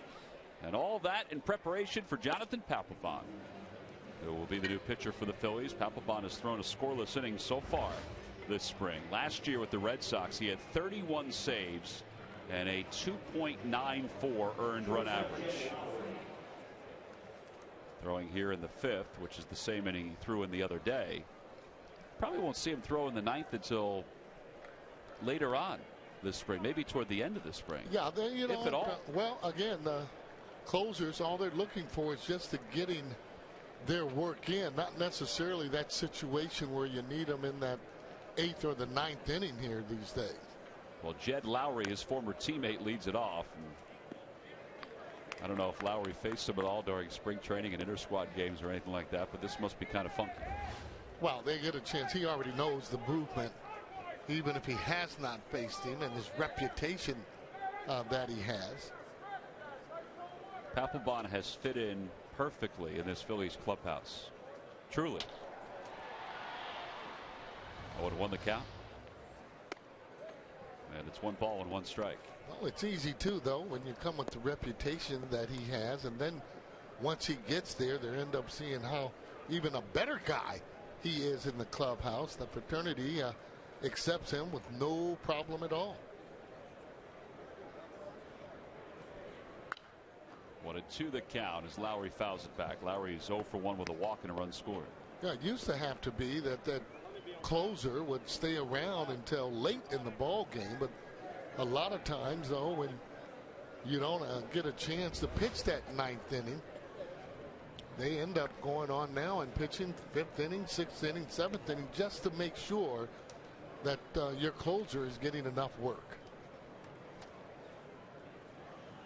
You just saw the numbers on Papelbon, 219 career saves, plus he recorded the final out in the last World Series championship for the Red Sox, and that's a big deal to be in that kind of an environment.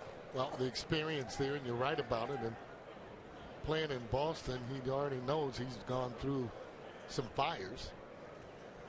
Lowry down on strikes. He was thinking fastball. He didn't get a fastball. Almost looked like a split there. That ball was really going down and away. Got to realize, too, Papelbon, he pitches fearlessly. Take a look at this pitch as it comes down. Look how it just disappears there. Good location to begin with, starting it on the outside part of the plate. Well, 1 away here in the 5th. Here's Matt Downs, 1 for 2.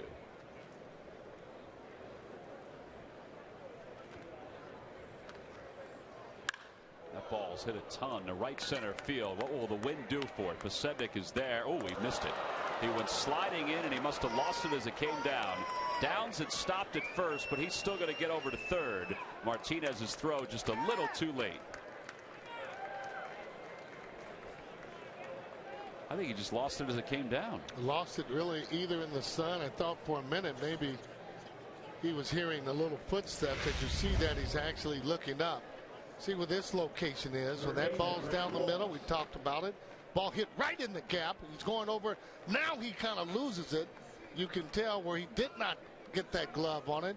He's got an eye on it, I got it. At the last minute, he kind of just shied away just a little bit. I think what you said before about the footsteps, the way he slid. Well, he kind of did. I mean, you do hear the other players' footsteps in coming, and when you're not used to them, sometimes you don't want to take a chance on getting hurt in spring training, but he did shy away. The infield in, Brett Wallace the batter, and first pitch from Papelbon is a strike. It's 0-1. Now, we always felt, though, the one fielder that was going to catch the ball, you make sure you get around him. Therefore, if the ball is misjudged or missed, you get that bounce right there. Maybe you can hold him there to second base, but you don't want to really be on the side of him.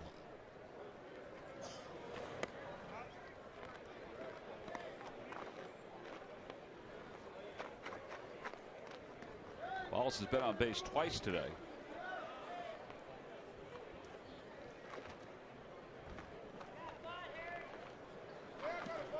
Well, you got the infield in, and think he can give up any more runs at all to be able to come back. Good pitch.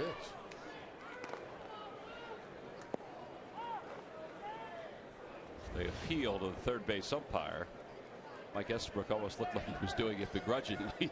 Yeah, I thought it was closer to being a strike than almost him swinging, but gotta come back and make a good pitch. That's a good pitch. And Papelbon, I think, is saying something to the home plate umpire, Mike Estabrook. Well, he's gone inside, and now he comes inside with this pitch. That's a strike. I'm telling you right there. I think he wanted the one even that was outside. Pitch right before that. And there's ball 4. So Wallace is aboard. And there are runners on first and third. And the hitter will be Jason Castro. Well, you see Papelbon, though, in that situation did not give in to the hitter whatsoever. Still trying to pitch right on the corners. Thought he might have got squeezed there some on a couple of those pitches, but again, to his credit, not giving in to them, not just throwing that ball right down the middle. So now the infield will settle back to try to turn 2 and get out of this inning, even though the Phil's down 6-0 here in the top of the 5th. Outside, 1-0. Castro has 2 hits today. In fact, the Astros have 11 overall. They scored that ball that was missed by Pasetnik as a triple all the way. I guess because it didn't touch it. Get any glove on the ball. Yep.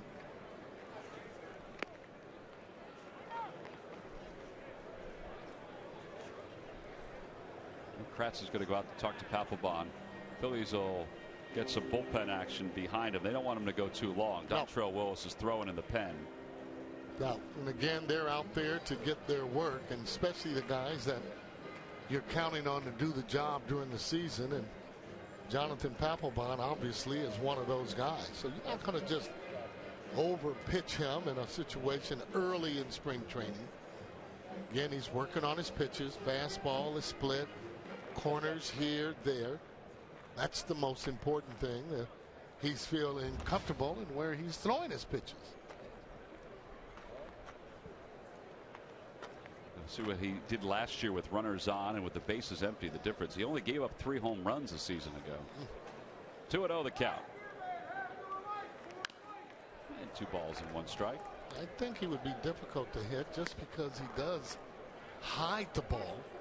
Well, he keeps it in his glove when he gets into his stretch and almost kind of turns a little bit where you can't see it.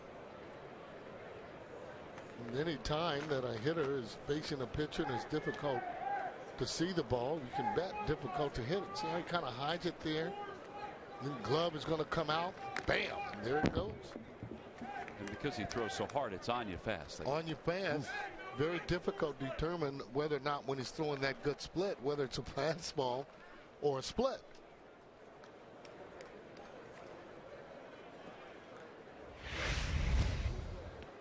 There it is. There's the position again that he's actually in. And from there, it's just not where he's kind of bending around just a little bit, if you will, and then he comes at you. And he got a strikeout. Castro down swinging. Second strikeout of the inning. So 2 outs, 2 on here in the top of the 5th. Boy, I tell you what, this is just about as filthy as can get early on. Look at the bottom fall out, anticipating a fastball. You can tell that on the hitter because he was so far out in front.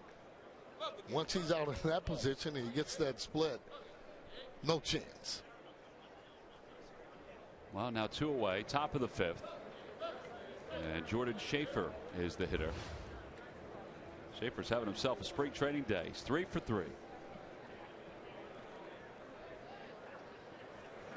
That ball back toward the middle. What a play by Papelbon. He'll get out of the jam as the Astros are retired here in the 5th. No runs, 1 hit, 2 men left. And a pretty nifty play by Jonathan Papelbon to help himself out of the inning and take us to the bottom of the 5th.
The Phillies and the News and Education Department are looking for Delaware Valley's all-star teachers. Current and former teachers, parents, and peers can nominate a teacher making a difference.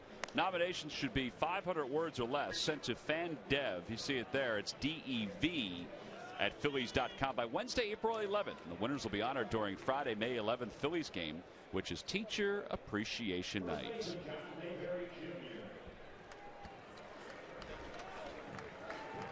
A couple changes for the Astros. Marwin Gonzalez is the new shortstop for Houston, Rule 5 selection. And Brian Bixler is the new second baseman. There's Brian. Kyle Weiland is still the same pitcher for the Astros. John Mayberry leads it off, and he takes upstairs. 1 ball and no strikes. Big John's showing some power on a 2-0 pitch, although he did hit into that 6-4-3 double play in the second inning.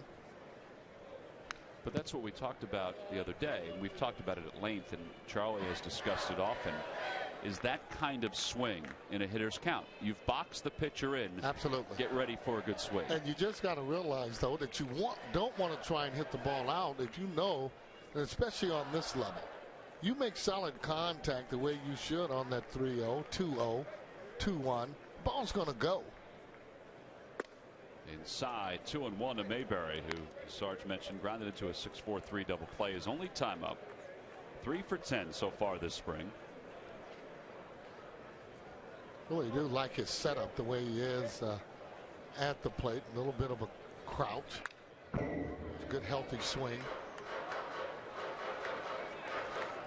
But if you looked at his bat there, he might have got that off the end a little bit.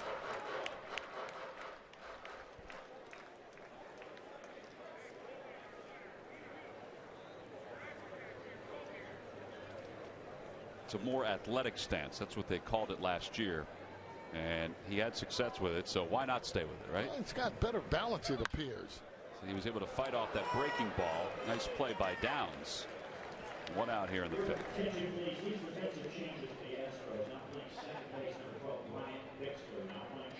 Now, the new stance that he implemented last year was compliments of Sal Rendy, the hitting coach at Lehigh Valley, and Greg Gross and Charlie Manuel. It was kind of a mixture of ideas. And to John's credit, he listened and it's paid off. Yeah, well, I think the more aggressive, though, he is, it's going to even get better.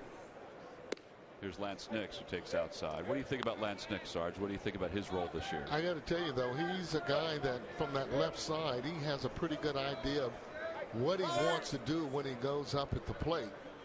You know, not just swinging. There's a good indication right there, being able to lay off of that hard slider, it appeared to be, or sinker. You know, and he's another one that is aggressive on the fastball, so should be able to give him some punch coming off of the bench. He had very good numbers last year against right-handers. all 16 of his home runs were against right-handers. He hit, as you see there, 263 against right-handers. And that's probably where he'll be utilized, is against right-handers. Yeah. Yeah, looking at that run production where he drove in, 44 runs last year. And it just depends on the opportunities that you get. But more importantly, you want him to have a chance maybe to come off that bench, and he's done it before, and hit the ball out of the ballpark. 3-2 the count to Nix. And if they're not scoring a lot of runs, you can bet he's going to be doing quite a bit of pinch hitting, especially late in the ball games where the pitch count is up. Now you're getting your number 1 starter out of the game. He'll probably be the first guy up and out. And there's ball 4, so he works out a walk, the second walk issued by the Astros today, only the 3rd base runner for the Phillies. And with 1 out, Kevin Franzen is scheduled to hit. Yeah, that's a good at bat right there. Again, that's another indication, not just swinging wildly, but having a game plan on what he wants to do and the location of the ball when he goes up there. That's a good at bat.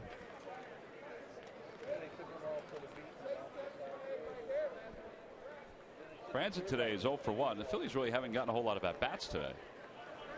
Partly because the Astros pitching, Bud Norris and now Weiland have done a nice job.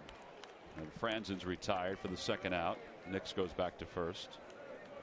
Yesterday, they were just coming up one after another against the Toronto Blue Jays. Yep. No, isn't it interesting, though? You can have games like every time somebody goes up, there's a hit there or ball hit hard, and then you'll have games where you wonder whether or not they're even going to get a hit.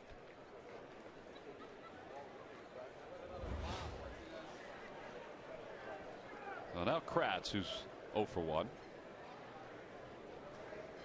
Eric Kratz was 2 for 6 last year in a Phillies uniform.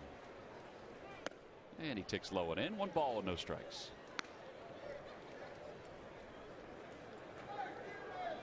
Was there ever a time that you got frustrated with a loss in spring training? I mean, well, I mean, you don't want to lose. I mean, period. But again, if you can stay around 500, get your work in, maybe a little above that, you know, you've accomplished some things. That ball smoked. That ball is drilled into left field. Nice swing by Kratz. First and second for the Phils with 2 outs here in the 5th. Boy, he's looking pretty good there at the plate. You just like the way that bat goes right through the zone, out over the plate. Look how he hits against that front foot. That's classic right there. Ball he drives right into left field.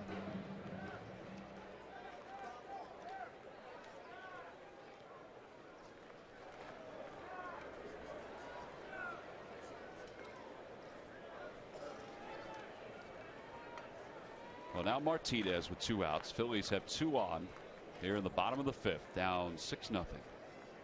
Breaking ball, that's in there for a strike.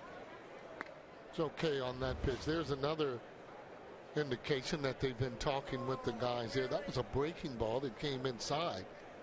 You swing at that pitch, more than likely you're going to just hit a little dribbler. You'd like to get the ball out over the plate there, up to 2 strikes. Grounded to first. Downs has been busy today, and he's handled everything. And he leads Weiland to the bag. 3-1 on a putout. Phillies lead 2. We've completed 5.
Follow the Phillies with MLB.com at bat 12 for your iPhone, iPad, or Android. Get spring training scores, stats, highlights, live audio, and more. Text at bat to 31826 or visit Phillies.com for more details. The Phillies starters, Cole Hamels, Cliff Lee, Roy Halladay's in that mix as well. Heading to the locker room, there's Kyle Kendrick. Boy, he looked really good yesterday. Jim Thome, his afternoon is complete. Freddie Galvis is just starting his day over at shortstop. He came on to play for Jimmy Rollins. Pete Orr is in at second base now for the Phillies. So there's a new double play combination for the Phillies. There's Pete.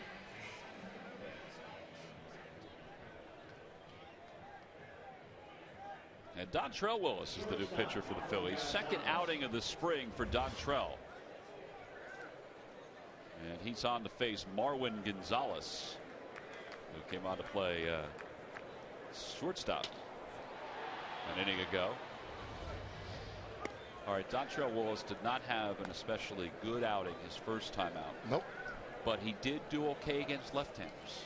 and that's good. Yeah, well, again, too, for me, he's got to start being able to throw those kind of first pitch strikes and not fall behind, whether or not it's left-hander or right-hander. But I know what you're saying. If only he's going to be used as a specialty left-hander to maybe get that one left-hander out. But Charlie's got to know that he can come in and throw strikes. Right, because it's not often that you'll face, let's say, 3 lefties in a row. There's Right. going to be a righty mixed in there. Exactly. Even so, they go on and pinch hit. So you got to make sure that, all right, he's going to be able to throw some strikes. Dontrell Willis, who had a spectacular start to his career as one of the Hooter girls, was going after a foul ball, and I believe she tossed it to somebody, but they lost the ball. Yeah, well, she tossed it in, and it didn't go into the stands. And as usual, Philly fans are going to give you a little boo. 3-1 the count to Gonzalez. Got to keep your eye on the ball around here, Tom. I got you.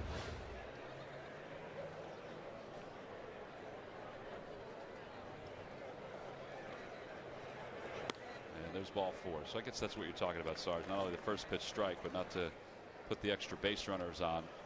When you come in and you start walking batters and they got to get another pitcher up, that's not what they want you to do, especially if you're only coming in for 1 or 2 batters. Brandon Barnes will be the new batter for the Astros. He'll pinch hit here. Barnes will soon go in and play right field. 0 for 1 so far in the spring. Dontrell Willis last year pitched for the Cincinnati Reds. Was 1-6 with an ERA of 5.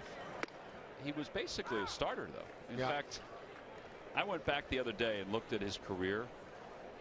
He's only made 3 relief appearances in the major leagues, so he's not totally in tune with this spot, so he's got to kind of learn on the job. He's got to learn on the job, and his back is against the wall, though. I mean, to be able to start on this team, it's going to be very difficult. Don't think that's going to happen. Hector Luna, who just came into the ball game, looked like he had trouble holding on to the ball, finding the base runner, then finding the bag. Well, it didn't even look like he knew he had the ball in his glove. End up making the play, however. Well, that's what counts, is the results, getting that out. Here you go. Take a look at it. Now he catches it in prime time. Well, he didn't feel it is what happened once it got into the glove. He needs to maybe try and hustle a little bit quicker than what he did. Boy. A little bit quicker. There's J.D. Martinez, and the first pitch is way outside. They're just having a difficult time now in controlling where he wants to throw the ball. And as you know, pitchers got to be able to throw the ball where they want the majority of the time in order to get those hitters to chase. He was successful for a long time. 22 wins back in 2005, which led the league. Then he was 500 the next year, 12-12, then 10-15 in 07. And that's kind of midway through the 07 season is kind of where things started to go downhill for one reason or another for Dontrell Willis. And now he's hoping to resurrect his career with the Phils. Well, the velocity left him, and more importantly, the control. Couldn't throw a strike. He's one of the best guys you'll ever talk to in the game, and there are a lot of folks that are rooting for him to be one of the lefties out of the bullpen this year for the Phils. You pull for guys like that because they give you that effort, and when he's out there and he is a starter in pitching, you got to worry about him when he comes up to the plate. Yeah. Been a good athlete, and again, just for whatever reason, losing the control on where he wants to throw the ball on the plate. The 1-2 pitch just missed outside. 2-2.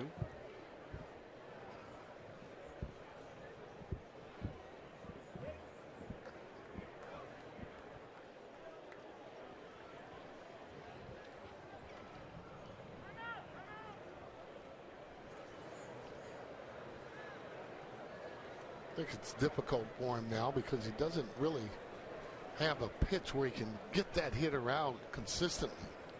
Almost has to trick them nowadays where he was able to come in with a heater. get it by the batters. Those 22 runs, that's no fluke, but hitters make the adjustments, and he basically has not. And that's just through his control. You got to be able to hit your spots. 500 walks, 896 strikeouts during his career. 2 balls and 2 strikes the count. Yeah. There's a liner to right center field. That'll go through the gap, and it'll bring home another run for the Astros. Gonzalez scores easily. And J.D. Martinez, has his second extra base hit of the day. So an RBI double. And he'll leave the game. Charlie Emanuel, as he said during the offseason, he loves the energy that Dontrelle Willis brings. He talked a lot about that this year with certain guys. Well, he threw a little lazy breaking ball that was whacked right into right center.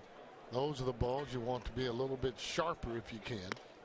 Fernando Martinez is the pinch runner, and George Springer is the pinch hitter. There's Martinez. Used to be the #1 prospect in the Mets organization, but injuries just caused him to have an awful lot of issues. Springer checked his swing. 1-1 the count.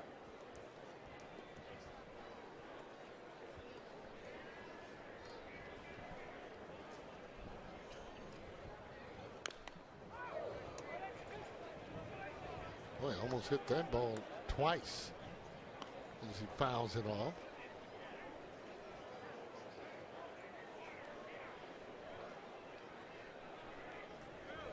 Throws him a breaking ball this time. He want to almost bury it. Don't want to throw those little breaking balls just going soft over the plate.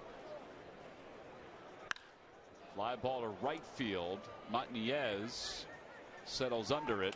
Runner tags from second, then holds up. Boy, what a throw. That was a pretty good throw right there. Good throw, but that position that he got in enabled him to get that throw off. He circled around the ball the way that you're actually taught in the outfield. See how he kind of gets around that ball so he can catch it? Little crow hop. Could have got around it a little bit more, but he got off a great throw. That's the way you want to do. Hit that cutoff man and right in the chest. Martinez in the major leagues made only 3 errors in 100 games during his brief career. So 2 outs here in the 6th. Brian Bixler will bat for the first time.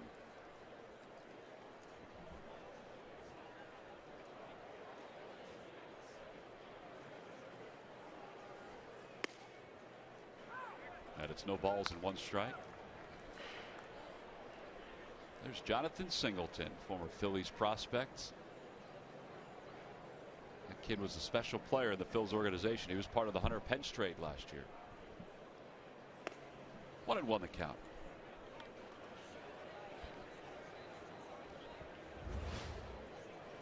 Bixler 1 for 3 so far. He's been in the big leagues with the Pittsburgh Pirates before.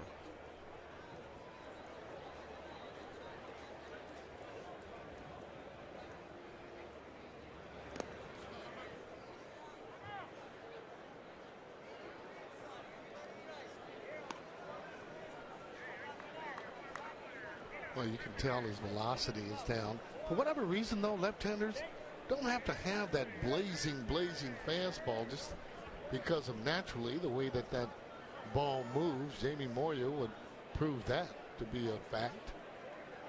Well, and even if his fastball isn't where it used to be, he has so much movement in his windup to the plate that I still think it keeps the hitters off balance. Wouldn't you think? Well, you would, but he doesn't throw as hard anymore. So by the time you're able to see it and adjust, it's not as difficult. Swing and a miss, and it's 3-2. That pitch seemed to go away. He sat it in a good spot, but those are the kind of pitches that you need to make more often, just off the plate. Now you're able to come in or bounce one. Now you can have guys swing and miss or go out of the zone to swing at it.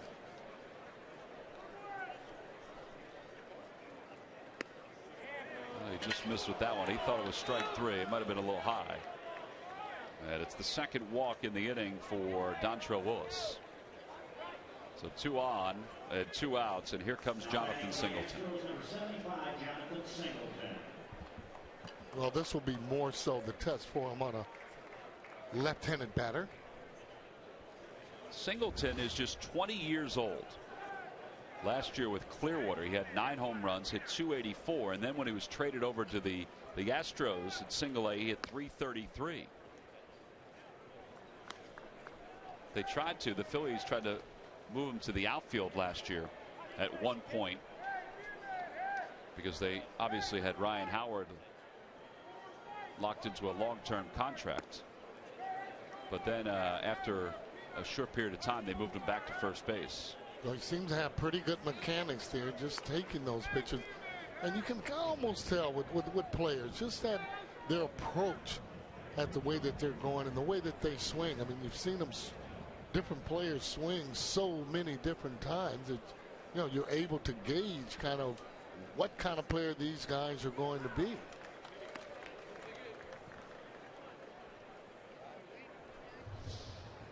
'26 pitch inning for Dontrelle. And you come up, you see young players, if they're bailing or pulling off of the ball, you know it's going to take them a little bit of time. If you look at guys like Hunter Pence that came into the league, Tulowitzki came into the league, Braun, those kind of guys, they keep their shoulder right in and easier for them to hit, and that's why they've had a lot more success.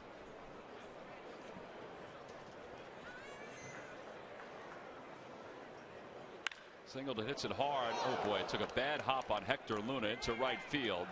The runner will be held up at third, so the bases will be loaded. Another good throw by Montanez. I guess it's safe to say that he's got a pretty good arm. Oh yeah, good arm with a scout looking at that, and they usually judge and give a number. Ultimately, the best arm you would call maybe an 8. That's as high as you could go. Is that an 8? Something like a Dave Parker. We don't want to just give him 8s right away. We're going to throw a 7 on him here, Tom, as he gets this throw out, though. Too many steps, but does get off a good throw. Probably would have had him at home. Well, here's Diori Hernandez, who will pinch hit for the Astros. And it's no balls and 1 strike. Hernandez with the Braves last year, 201 with 5 home runs. With their AAA affiliate. 0-2 the count. I know the Astros don't want to hear it, but obviously they're in a rebuilding type of situation.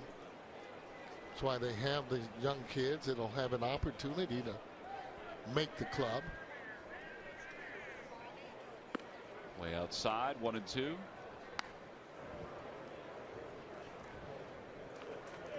Again, kind of struggling with the control, and he's got to make quality pitches, and he'll get the benefit of the doubt, though, for sure. See, those are the type of pitches that there's no psyche at all toward the hitter because it's so far away. Not going to get anybody to swing at a pitch like that. Kratz had to reach a long ways for this one. See there, he tried to get it, which was going to be a curve ball, but it just didn't. I guess it either slipped out of his hand or didn't get on top of it the way he should have.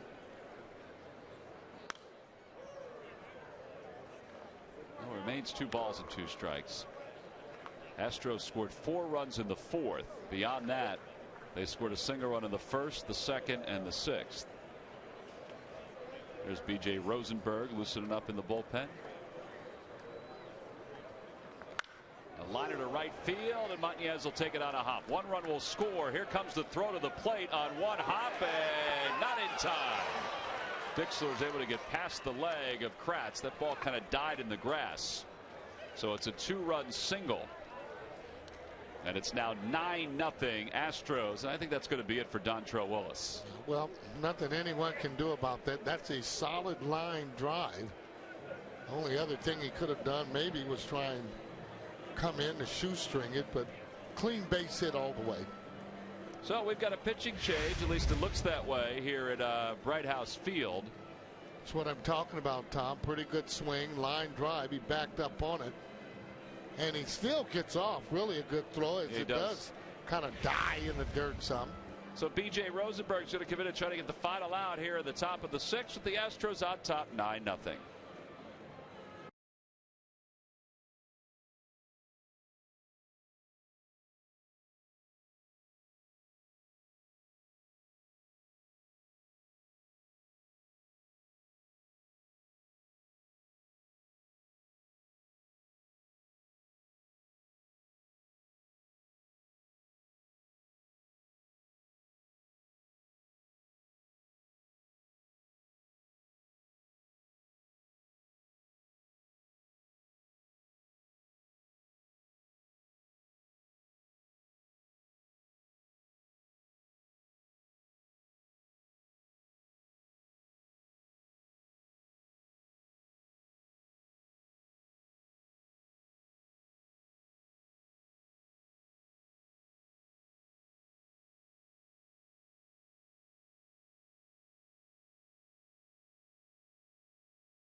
Well, it's been all Astros this afternoon. It's 9-0 here in the top of the 6th with 2 outs. 14 hits so far for Houston. Dontrell Willis was unable to get through the 6th inning because of his pitch count. So B.J. Rosenberg will take over. The 26-year-old who last year at Double-A split time as a starter and a relief pitcher. 5-7 with a 4.28 earned run average. He began the season as a relief pitcher and had a 1.83 earned run average in his first 11 appearances before he moved to the rotation in May. So he'll try to get this last out here as Carlos Corporan is the pinch hitter for the Astros.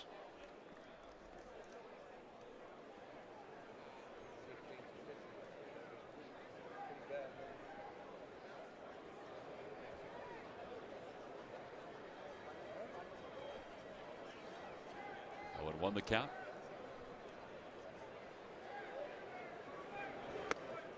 One just missed inside. 1 ball, 1 strike. You know, I think if you ask most pitchers, they'd love to be able to start as opposed to being in the pen. But once you start to get Double-A, Triple-A, and you see the way things are, you'll go to that bullpen and try and get to the major league. Well, and for BJ, it's been kind of the opposite route as that ball is hit up the middle for a base hit. And the Astros are going to get another run as Corporan has an RBI single. BJ has been a relief pitcher for most of his career in the Phillies system. And it was just last year that he started for the first time. Yeah, and sometimes they'll do that because they're looking at their starters and that particular athlete and say, well, it's a big, strong guy. Maybe we can get him to start. And keep in mind now, a lot of times these players don't have to get to the major leagues with the fighting fields. You can use them to get different parts in order to help you win like they have over the past few years. Well, here's Jason Bourgeois with 2 outs in the top of the 6th. 10-0 Astros on top. And a strike from Rosenberg.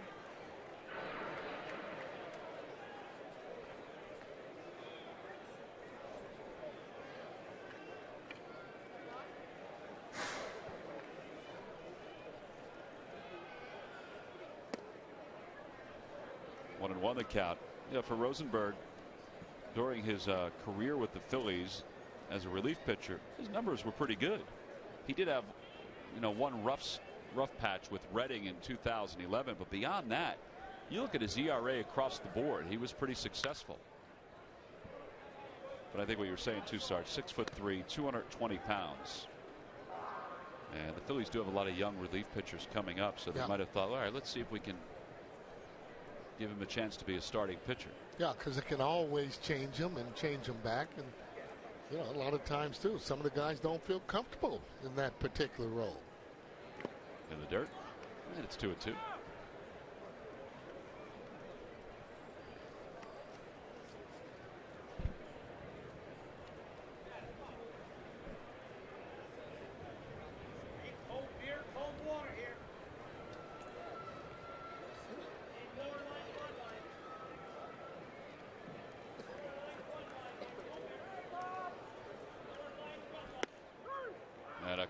Strike 3. Bourgeois is down looking. The Astros in the inning, though, score 4 runs.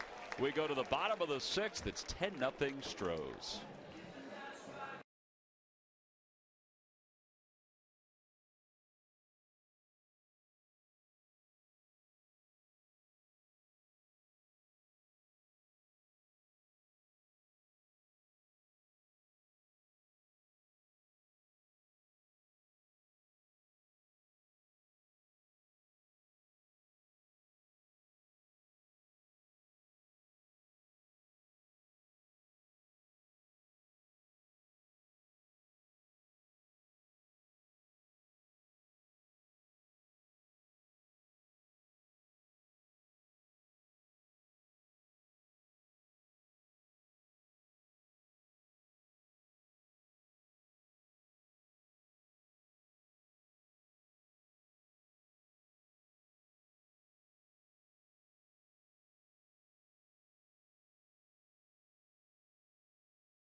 Well, welcome back. It's Phillies on the wrong side of a 10-0 score. And we're standing down here in the left field corner with Shane Victorino signing some autographs right now. Nice enough to stay through the break with us. So I'm going to walk over here, and our first chance to talk to Shane Victorino today. So can you sign and talk at the same time, Shane? Yeah. I said to you a couple innings ago, you were out here stretching, and I said, how you feeling? You said, I'm feeling good, still working on the timing. Yeah, you know, I think ultimately it's about getting, your timing down, feeling good in the box.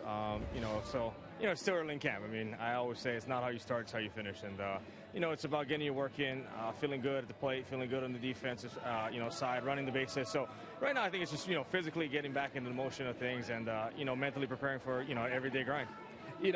We were talking about this a little earlier. You're talking about getting your work in. And, I've seen you after each and every game in the cages, really getting your work in and getting some extra work in as well. Is that just the way it is for you? Right now, yeah. I mean, definitely I want to, I want to solidify my swing from the left side, get comfortable, get more consistent with that.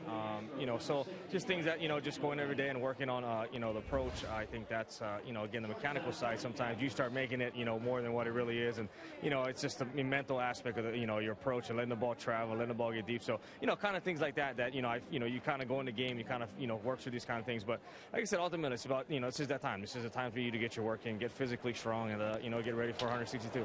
All right, Shane, best of luck to you. We appreciate it.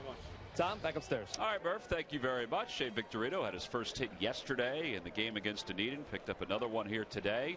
Freddie Galvis leads it off, and he'll do so against Lance Pendleton. And the count is 1-1 Phillies down 10-0, as Murph told us. There's Pendleton's numbers last year in the Yankees organization. 3-4, 3.10 earned run average. Right into the knuckles of Freddie Galvis, and Diori Hernandez takes care of that pop-up. So one away. Well, everybody doesn't have the luxury like Victorino to be able to get ready in that type of way. You have some guys that have pressure on them to get hits. Juan Pierre would be one of those. Posednik would be one of those guys that's coming up right now. They got to show what they can do, and they got to make sure that they're hitting that ball hard. There's not a lot of positions that are open, and the guy that stands out is going to be the guy not necessarily have the most hits, but the guy that's hit the ball the hardest, I would think. Well, here is Posednik, who's 3 for 7 so far this spring.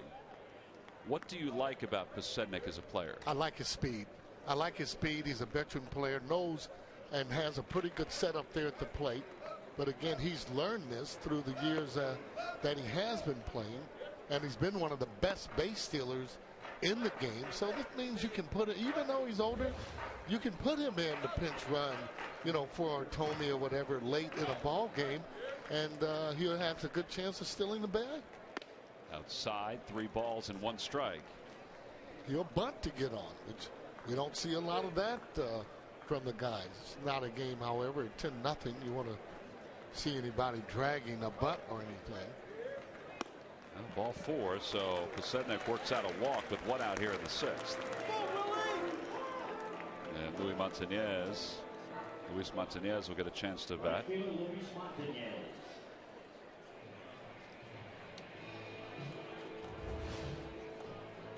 Montañez last year with the Cubs AAA team, he had .321.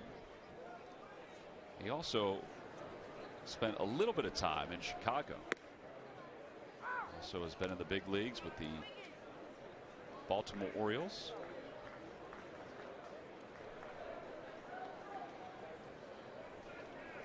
Chokes up on the bat a little bit there, Sarge. I like that.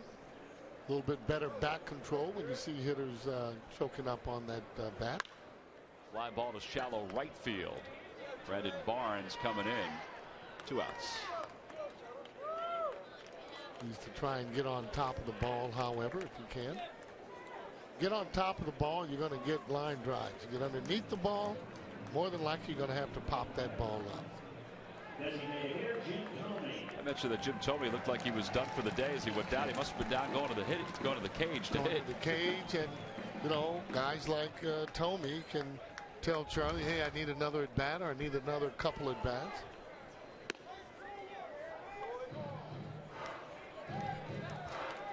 Charlie talking to Brian Schneider. Greg Gross next to him in the dugout. 1 ball, no strikes the count to Thome, who's 0 for 1 with a walk. Called out on strikes his last time up. Was not pleased with the call. And it's 1-1. If he gets that same pitch called on him, which seems to be a little bit low, once you get the 2 strikes, now as a hitter, you got to adjust to the umpire. If he's calling him down there, you got to make sure you're going on and swinging it.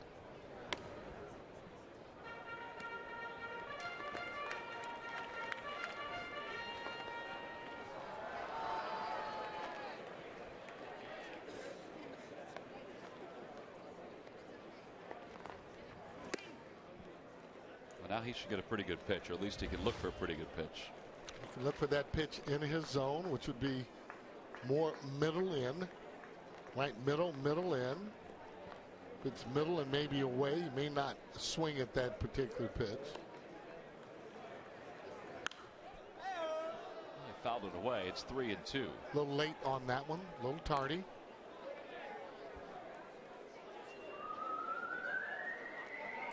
Now, when you're looking at those pitches, that 2-0, 2-1, 3-1 in that particular case, it's almost predictable that you're looking for that fastball or the best pitch the pitcher throws, and you got to go on and get after it. Rudder goes 3-2, swung on and tipped into the glove of Corcoran. So Thome's down on strikes. The side is retired. Phillies leave 1. We go to the 7th with Victorino still signing away. The crowds are getting.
Phillies baseball is brought to you by Thomas Jefferson University Hospital. Call 1-800-JEFF now for an appointment.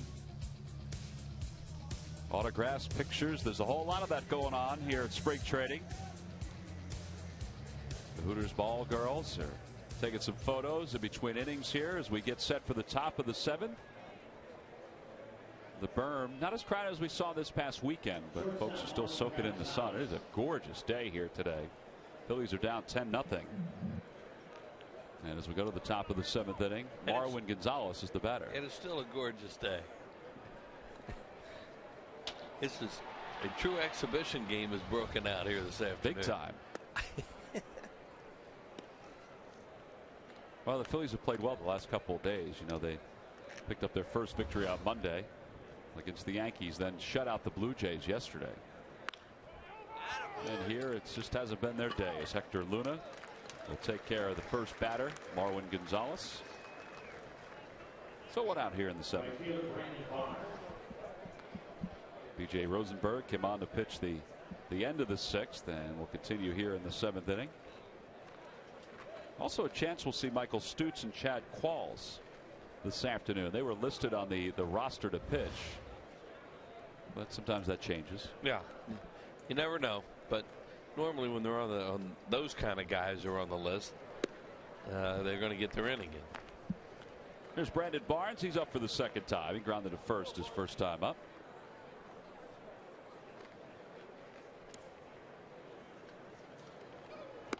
Swing and a miss, and it's 1 ball and 1 strike.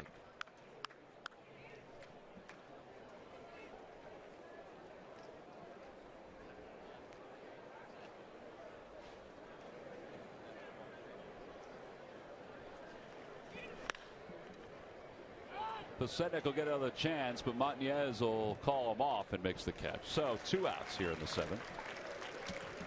Well, tonight on the Comcast Network, catch the start of the Pac-12 tourney at 5:30. 5th seeded UCLA takes on the 12th seeded USC Trojans. Then at 9, number 7 Stanford goes up against number 10 Arizona State. Don't miss exciting Pac-12 tournament action tonight starting at 5:30 right here on the Comcast Network. I'm going to go home tomorrow after the ball game and do the first 2 games of the Atlantic 10 tournament in Atlantic City.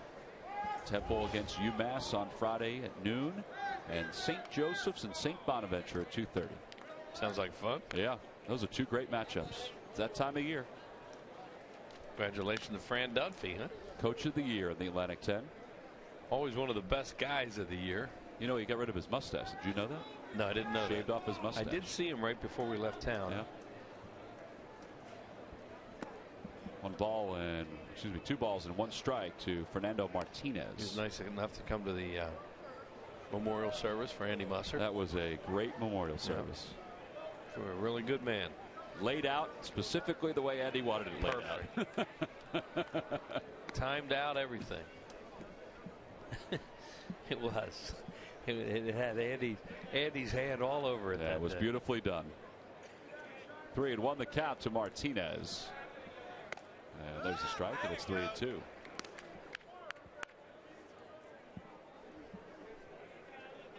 Nobody hated lineup changes right before a game started than Andy.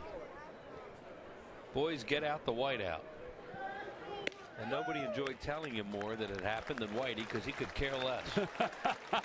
Well, they both would have enjoyed that. B.J. Rosenberg, a 1-2-3 7th inning. People everywhere are dropping everything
To tie the opposing team 1-2-3, which they did in the 7th inning. Comcast will make a contribution to Phillies charities. Phillies baseball is brought to you by the Xfinity HD Triple Play, your complete lineup for digital TV, lightning fast internet, and home phone. 10-0 Astros. 10 runs on 15 hits. We go to the bottom of the 7th inning. And the new pitcher is Jorge De Leon. Last year in Single A, he was 6-4, but he had 16 saves, and you're wondering, Single A has a chance to make the Major League roster? How can that be? Well, we'll tell you. Hector Luna is the batter, and he lifts the first pitch into foul territory. Jonathan Singleton, who knows this territory well, makes the catch. 1 out. De Leon was an infielder for the first 4 years he was with the Astros, and then bam, 2010 they made him a closer. And how about his first year as a closer? He had a 0.64 earned run average. That's a good start. He's got nowhere to go but down after that. That'll bring Lance Nix to the plate with 1 out. He hits it sharply to shortstop. Gonzalez throws him out. 2 quick outs, and here's Kevin Franzen.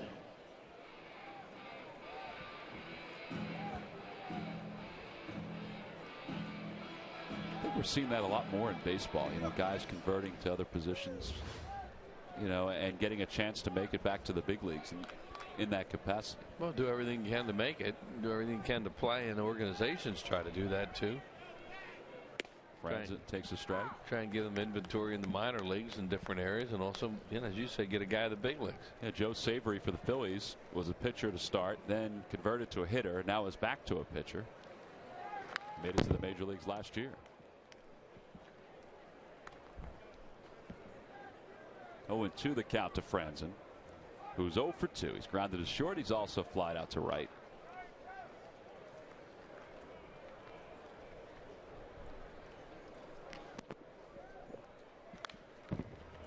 Well, he's throwing hard right now. He must have had a gun at shortstop. See if he can spin one. Well, I don't think Franzen wants that.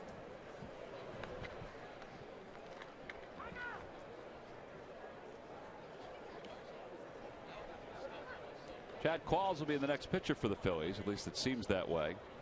He's in the bullpen. Joe Savory's next to him. We were just talking about Joe. Ball hit the bottom of the bat, the knob of the bat for Kevin Franzen. He threw a breaking ball there too.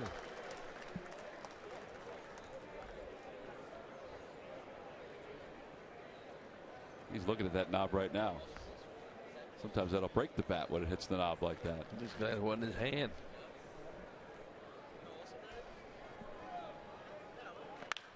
Ball hit hard. Nice play by Jonathan Singleton. He gets it over to De Leon covering, and it's a 1-2-3 7th inning. Pretty clean inning for the Astros as we go to the 8th.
by the Quality Plus Ford stores.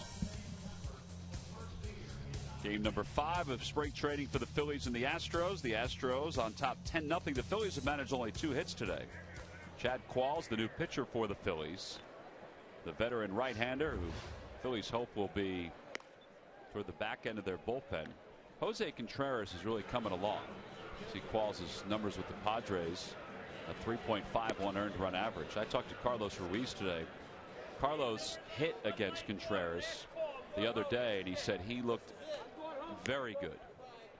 And he'll probably throw BP another time or two before he winds up on the mound, whether it be on the backfield or here in a big league game. But it's nice to have Qualls to help in the back end of that bullpen. We have an entirely new battery for the Phillies. Qualls will be throwing to Sebastian Valle, the new catcher for the Phils. Designated hitter George Springer. And George Springer will lead it off. Springer flied out to right his only time up.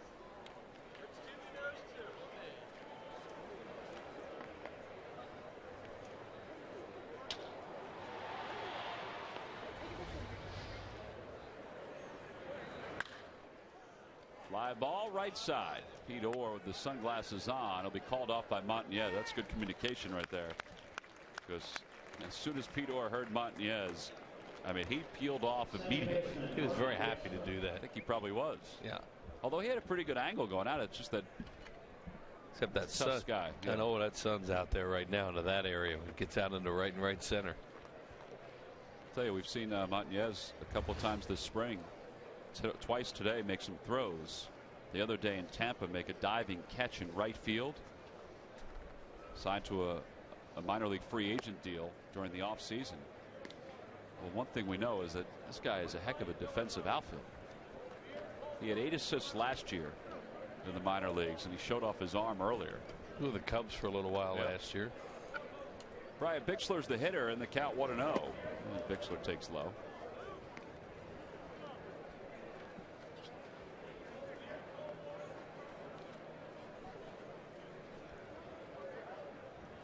"33-year-old Chad Qualls."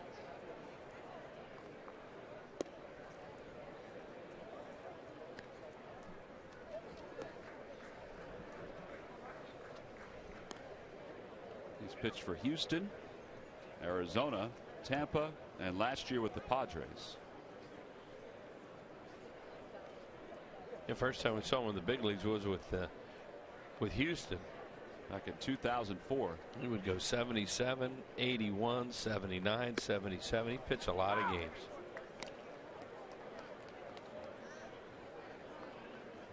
Pitched in the postseason before, the division series, the league championship series, and then 3 games in the 2005 World Series. That's a big deal.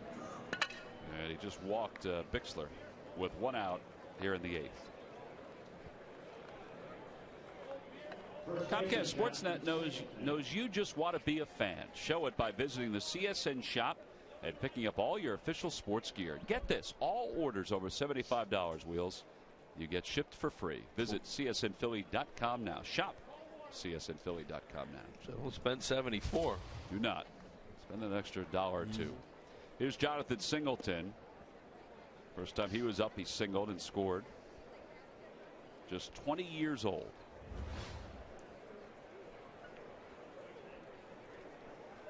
Remember going back to the backfields when he was in the Phil's organization just to watch him.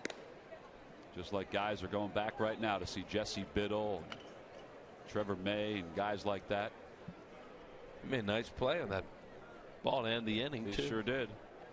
Phillies try to see if he could play another position. Obviously, he's limited because he throws left-handed, so they tried him in the outfield. Didn't work. So he was going to be a first baseman. Fouls it away. It's 2-1. Has power potential.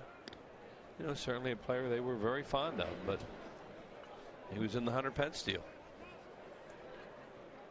Looks like he's gotten bigger, too, over the last couple of years. He's starting to fill out a little bit.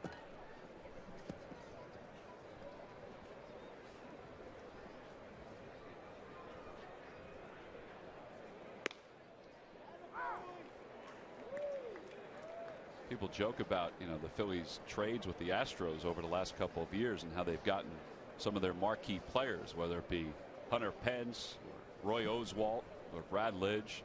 Phillies gave the Astros some really good prospects in return. Darn right they did. Chopper toward third. Franzen fields it in foul territory.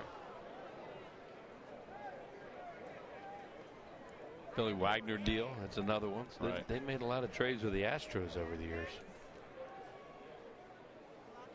Jonathan Villar, who also was part of a trade, was part of the trade for Roy Oswalt, is on the traveling roster for the Astros today.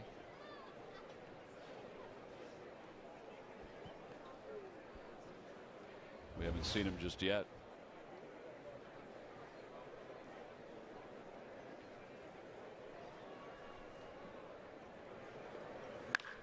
In the air to left field. That's pretty well hit. Nick's going back toward the track, makes the catch.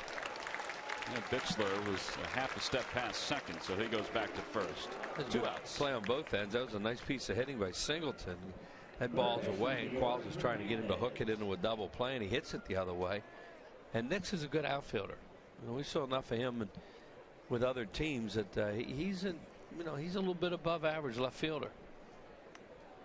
He's played the entire game, but he's also kind of making up for lost time because of, as Charlie said, he had some soreness in his leg, his hamstring, his groin. Here's Diori Hernandez with 2 outs in the top of the 8th. This guy's logged some time in the last few years with the Braves. Yep. Fly ball to center field. Sednick battling the sun, makes the catch. Easy hitting for Chad Qualls in his second outing in a Phillies uniform. That'll take us to the bottom of the 8th.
Sunday night, see what happens when CSN analyst and former Major League backstop Ben Davis dons the gear one more time and gets mic'd up as he catches for Phil starter Joe Blanton. Don't miss Phillies Focus, presented by Schuylkill Valley Sports, Sunday at 10:30, only on Comcast Sportsnet. Frenchie's Tiki Bar, pretty active today. We go to the bottom of the 8th inning. It's been all Astros. You see the line score there. 4 runs in the 4th, 4 in the 6th. And as we go to the bottom of the 8th, new pitcher for the Astros, it'll be Fernando Rodriguez that will take over for Jorge De Leon. He was quite impressive. Rodriguez last year with the Astros pitched in 47 games, a 3.98 earned run average. As we mentioned, their closer will be Brett Myers. What they do leading up to Myers is still kind of up for grabs, like a lot of other teams. Former Phil Sergio Escalona might have a chance to be in that bullpen. Up and down their roster, they're going to have a lot of very young players. That's just where they're headed right now, trying to rebuild as they finish up this final year in the National League before moving over to the American League. And there are a lot of guys with not a whole lot of major league experience. There's Sebastian Valle, the leadoff batter for the Phils. Yeah, Carlos Lee and Brett Myers. Bud Norris. And Bud Norris. But, and even Wandy Rodriguez, those guys, they have some years in. But, you figure Morris. Norris, Rodriguez, Lee, and Myers. Yeah. That have a lot of experience. That's it. It is. 2-0 the count to Valle. Came on to replace Eric Kratz. Sebastian Valle is probably the top catching prospect in the Phillies organization. There's Mick Billmeyer, who is the Phillies bullpen coach, sitting near the dugout today. He's worked with Valle this spring already on his defense. I said, you haven't worked with his hitting? He said, no, he doesn't need work with his hitting right now. He said he just needs to, continue to get better as a defensive catcher, calling the game, setting up. Mick said that he watched him for a couple weeks down here before he said anything to him. Just wanted to watch his actions. Valle's down on strikes, 1 away. And he said then, he said some stuff to him, and he said he was very receptive. And from here, Mike Compton and Ernie Witt will take it from there. Those are two guys that, will handle the catching in the minor leagues as the regular season gets underway. But Mick, will continue to work this spring training with Valle and Ruiz and Schneider and Tuffy Go-Switch, guys like that. Mick is a very good, we have fun with him. He is a comedian in many ways, but he's also a very good teacher. Right. And the guys have a lot of respect for him, and he handles that bullpen situation out there really well, because a bullpen normally is populated by a lot of characters, and he certainly fits in. He's the lead character. Oh, 1 ball and 1 strike the count to Pete Orr. That's a fun guy right there.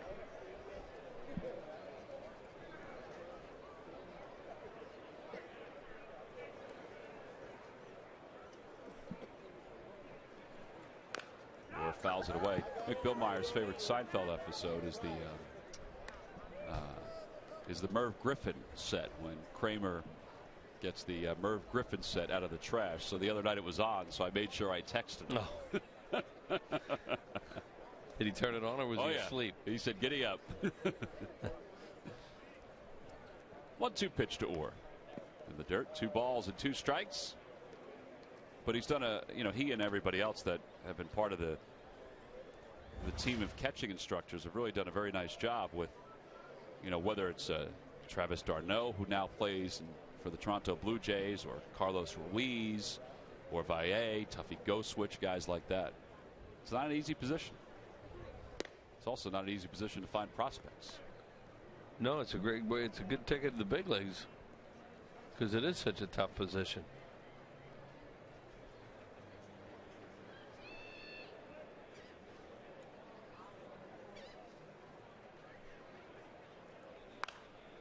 Popped up foul. It remains 3-2 for Orr.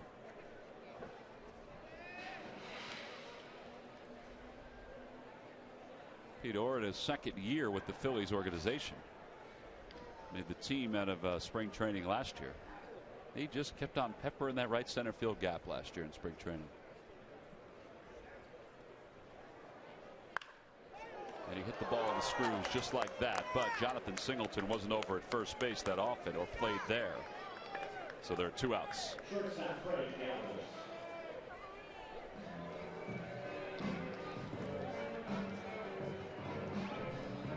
So 2 outs here in the 8th, and Freddie Galvis will be the batter. Up for the second time. He's 0 for 2.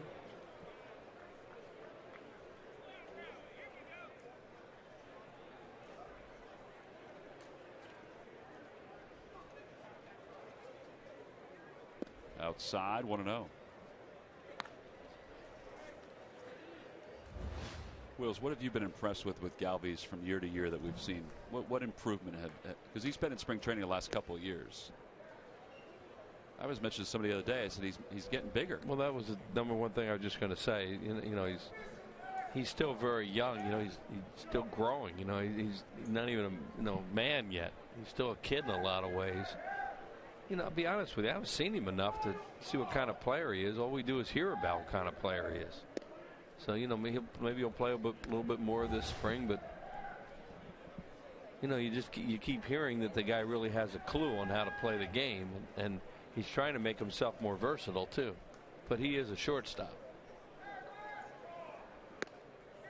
Takes 3-0 for a strike. He made a play yesterday behind the mound and didn't need it.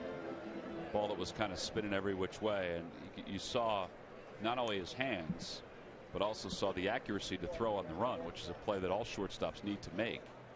But he made it look so easy, just like the guy that was there yesterday made it look for so many years, Omar Vizquel. Oh boy, nobody made it look better than Vizquel, huh? Center fielder Scott Pasetnik. Well, here's Scott Pasetnik with 2 outs in the bottom of the 8th. He and Singleton are having a little chat down there. Singleton probably scooped up some of the throws from Galvis. Sure. In the minor leagues. Although I guess he's a couple years behind him, but I'm sure he's played with them before. Some of the guys from the back fields like Jawan James and others came over to see Singleton and VR today before the ball game during their lunch break.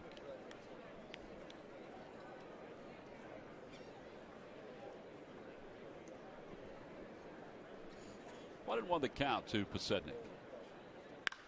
Sharply hit, base hit to left field. It scatters the Seagulls, and Galvis will head to third, and Pasetnik will be at second. That is only the 3rd hit of the day for the Phillies. And the Gulls think the game should be over, and they should be eating right now. Right. So that's why they're starting to. You're starting to see more and more of them around here. They have a timer, I think, to eat. Look like a fastball, and Scott Pasetnik, who has a lot of time logged in the major leagues, just hits it the other way. So second and third, Galvis on third, Pasetnik on second. Here's Luis Montañez. 0 for 1. He flied to right. There's one of them. So what are all these people doing in here? Move. I want to get at those peanuts.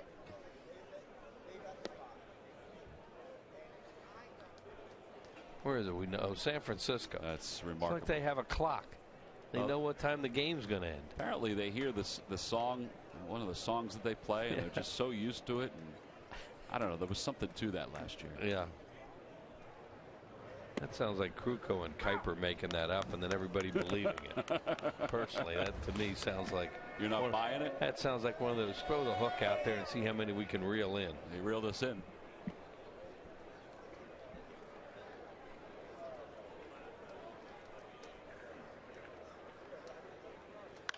Montañez down the right field line. That's a fair ball. It's going to score a couple. Galvis scores easily. So does Pasetnik. It was mishandled for a moment by Barnes. And Montañez is at second base. 2-run base hit, and the Phillies are on the board.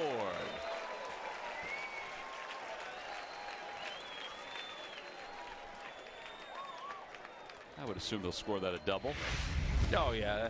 That'll be a double, and, you know, that's a thumb shot right there that hits right inside the line. That'd feel good to Montañez to knock in a couple runs there, bloop that ball to right field. So 4 doubles last year during the regular season for the Cubs, and now a double here with the Phillies. And it'll bring up Tyson Gillies, who will pinch hit for Jim Thome.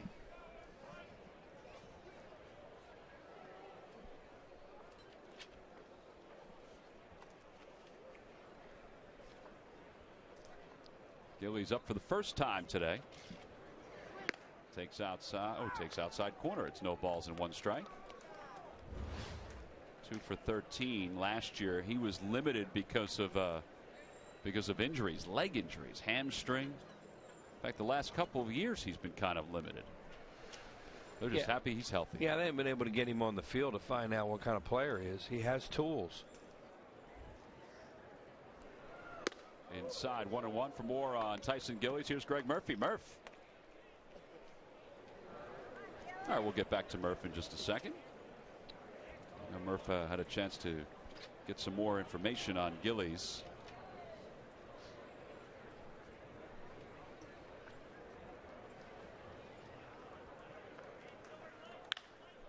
Down the left field line, and it'll slice out of play.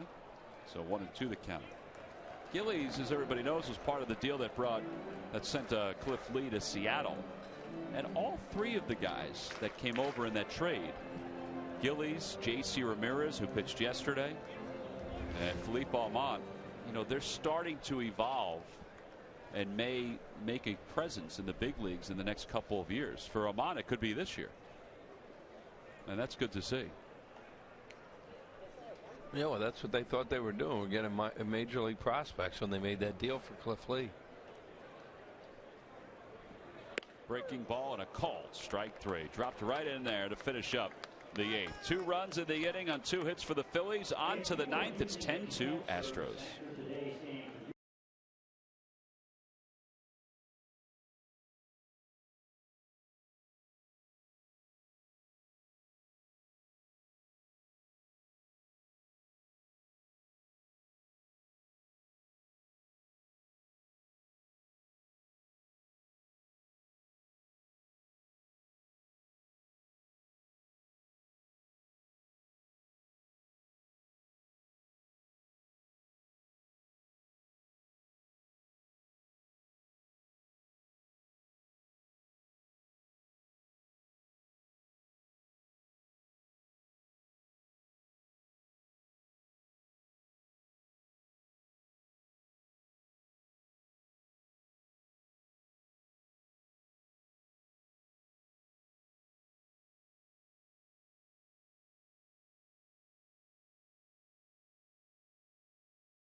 Another day of spring training here at Bright House Field. Top of the 9th inning. The Astros on top 10-2.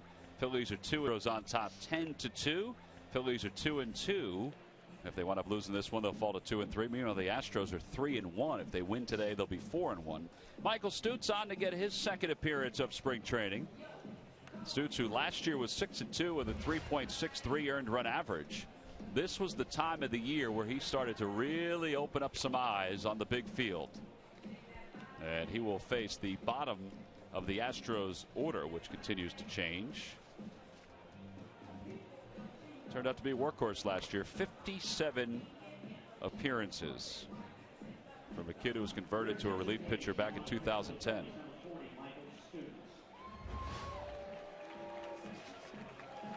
Good numbers on Wheels, almost a strikeout per inning. He did a good job. He ran out of gas a little bit at the end.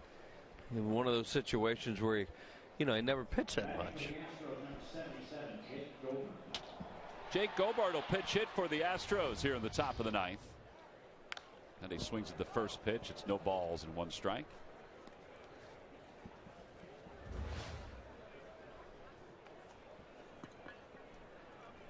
Stutz has a good arm. He learned, like a lot of guys do, that the pitches that you may overpower people with in the minor leagues, you don't overpower hitters in the major leagues that often. If the ball's in the middle of the plate, especially.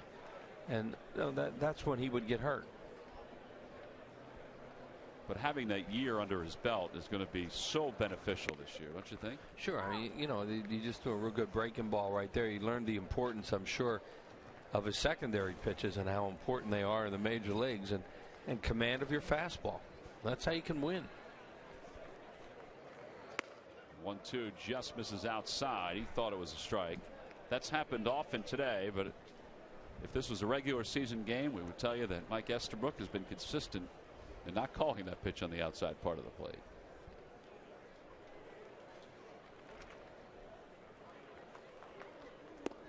Three and 2.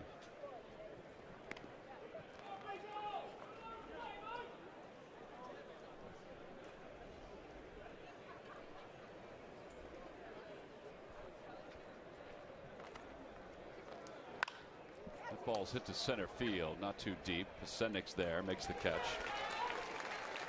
Pasetnik was playing center field at this point in the game yesterday in Dunedin, and I'm telling you, the wind was picking up yesterday. Although Jimmy Rollins said he didn't think the wind was that bad, but at the end of the game, there was a ball that Pasetnik was starting to race back toward the center field wall to go after, and it just died. Yeah. And he caught it about 10 feet from the warning track, and I asked him about it today, and he said, yeah, I thought that ball was going to be over my head.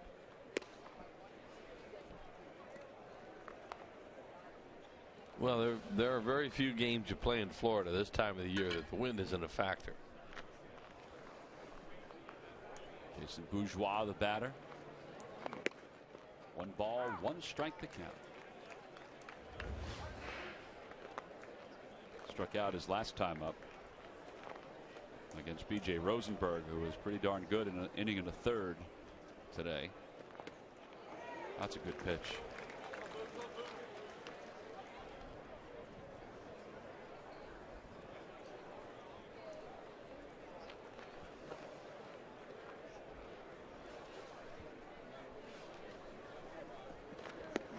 He just handcuffed him with these last 2 pitches, and he picked up the second out of the 9th inning.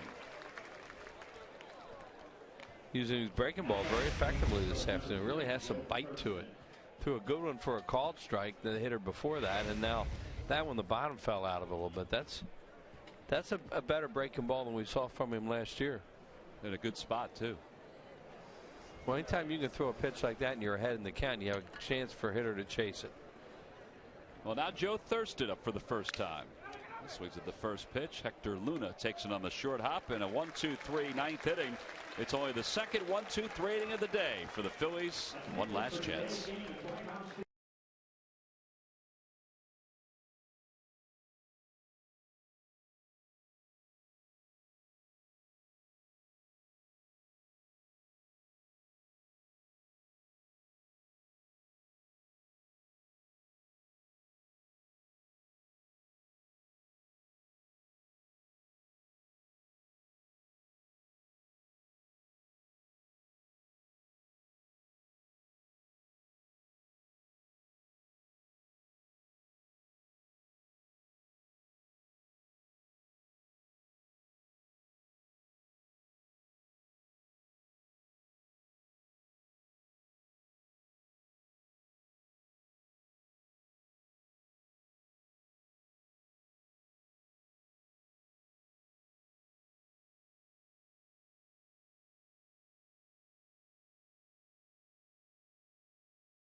Astros on top. Last licks for the Phillies as we go to the bottom of the 9th inning. Wheels. Time for our WB Mason delivery of the game, all from Jordan Schaefer out of the leadoff spot. He had a big game while he was in, went 3 for 3. Leads off the game here against Vance Worley with a base hit, would score a run in the first inning. Then in the second inning came up again against Worley. There's another hit. And then almost hits a home run here. He hit his first major league home run on opening day a number of years ago against Brett Myers in a game at Citizens Bank Park. So those are WB Mason deliveries of the game by center fielder Jordan Schaefer. 3-hit game. Well, new pitcher for the Astros is Jose Valdez. He'll come on to try to get the final 3 outs of this ball game. Valdez last year in 24 games was 1-1 with a 5.47 earned run average. He had 9 saves. He'll have a new catcher to work with for Houston as we begin the bottom of the 9th inning. Chris Wallace will take over behind the plate for the Astros.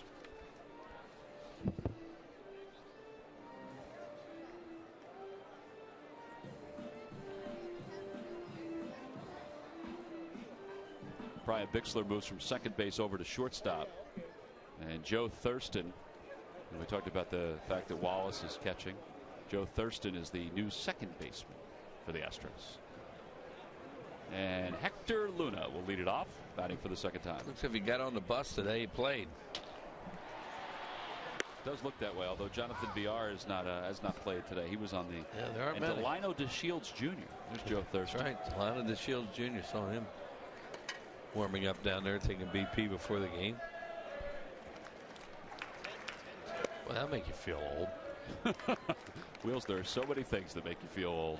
But that one really does. I mean, it doesn't seem that long ago Delino was playing. First round pick in 2010. Is Delino DeShields Jr.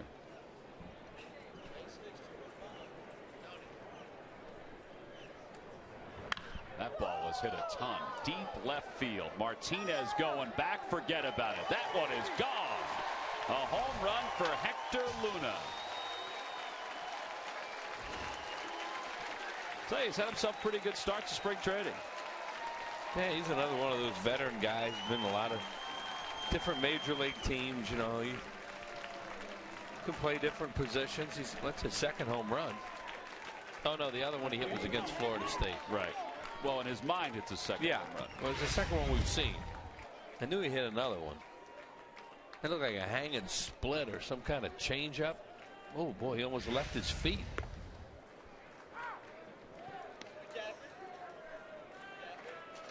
Well, here's Lance Nix up again this afternoon. He's 0 for 2 so far. And he hits that one off the plate. Singleton makes the nice play and the flip. And there's one out. Third baseman Kevin Franson. So one out here in the ninth, and Kevin Franson will be the hitter.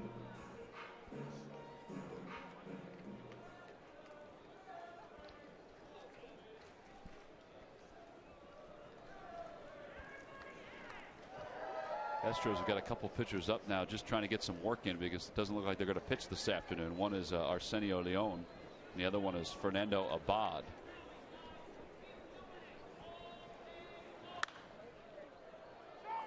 Popped up foul and out of play. Singleton will give it a look.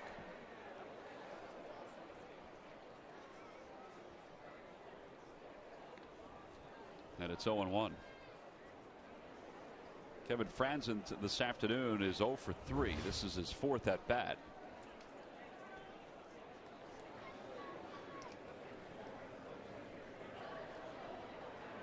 Certainly giving him a look, aren't they, the first few games?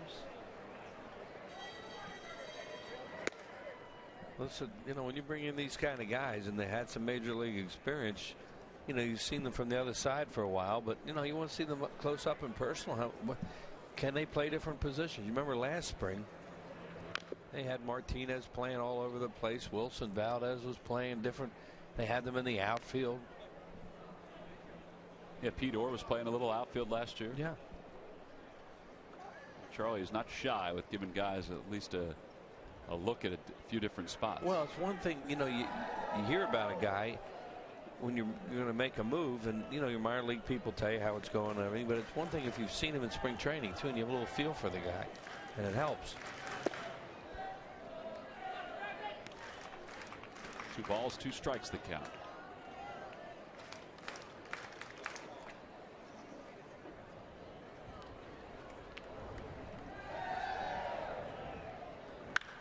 In the air to right center field, long run for Bourgeois and Barnes, but the wind brought it back for Barnes to make the catch. 2 outs. And here comes Sebastian Valle. He'll get another hack. Phillies down 10-3. We'll be back in action again tomorrow against the Pittsburgh Pirates. The Buccos. Wheels are coming to town. Well, we'll get to know them pretty well. Yep. A lot of games with the Pirates, and then 2 more in Philadelphia, and then open the season with. In Philadelphia, and then open the season with. First pitch to Valle is inside. It's 1-0. We'll be back on the air at 1 o'clock with the first pitch at 1:05 on the Comcast network. Clint Hurdle tomorrow, Nick Leva. And Cole Hamels and James McDonald. Those are the particulars. Valle hits a towering fly ball to fairly deep left field. Martinez is there, and he makes the catch, and the Astros have won their 4th game of the spring. So the Phillies do get a home run here in the 9th off the bat of Hector Luna, but today was all Astros. They win it by a final score of 10-3. 10 runs on 15 hits, no errors for the Phillies. 3 runs on 5 hits, 1 error. We'll be back to that. All your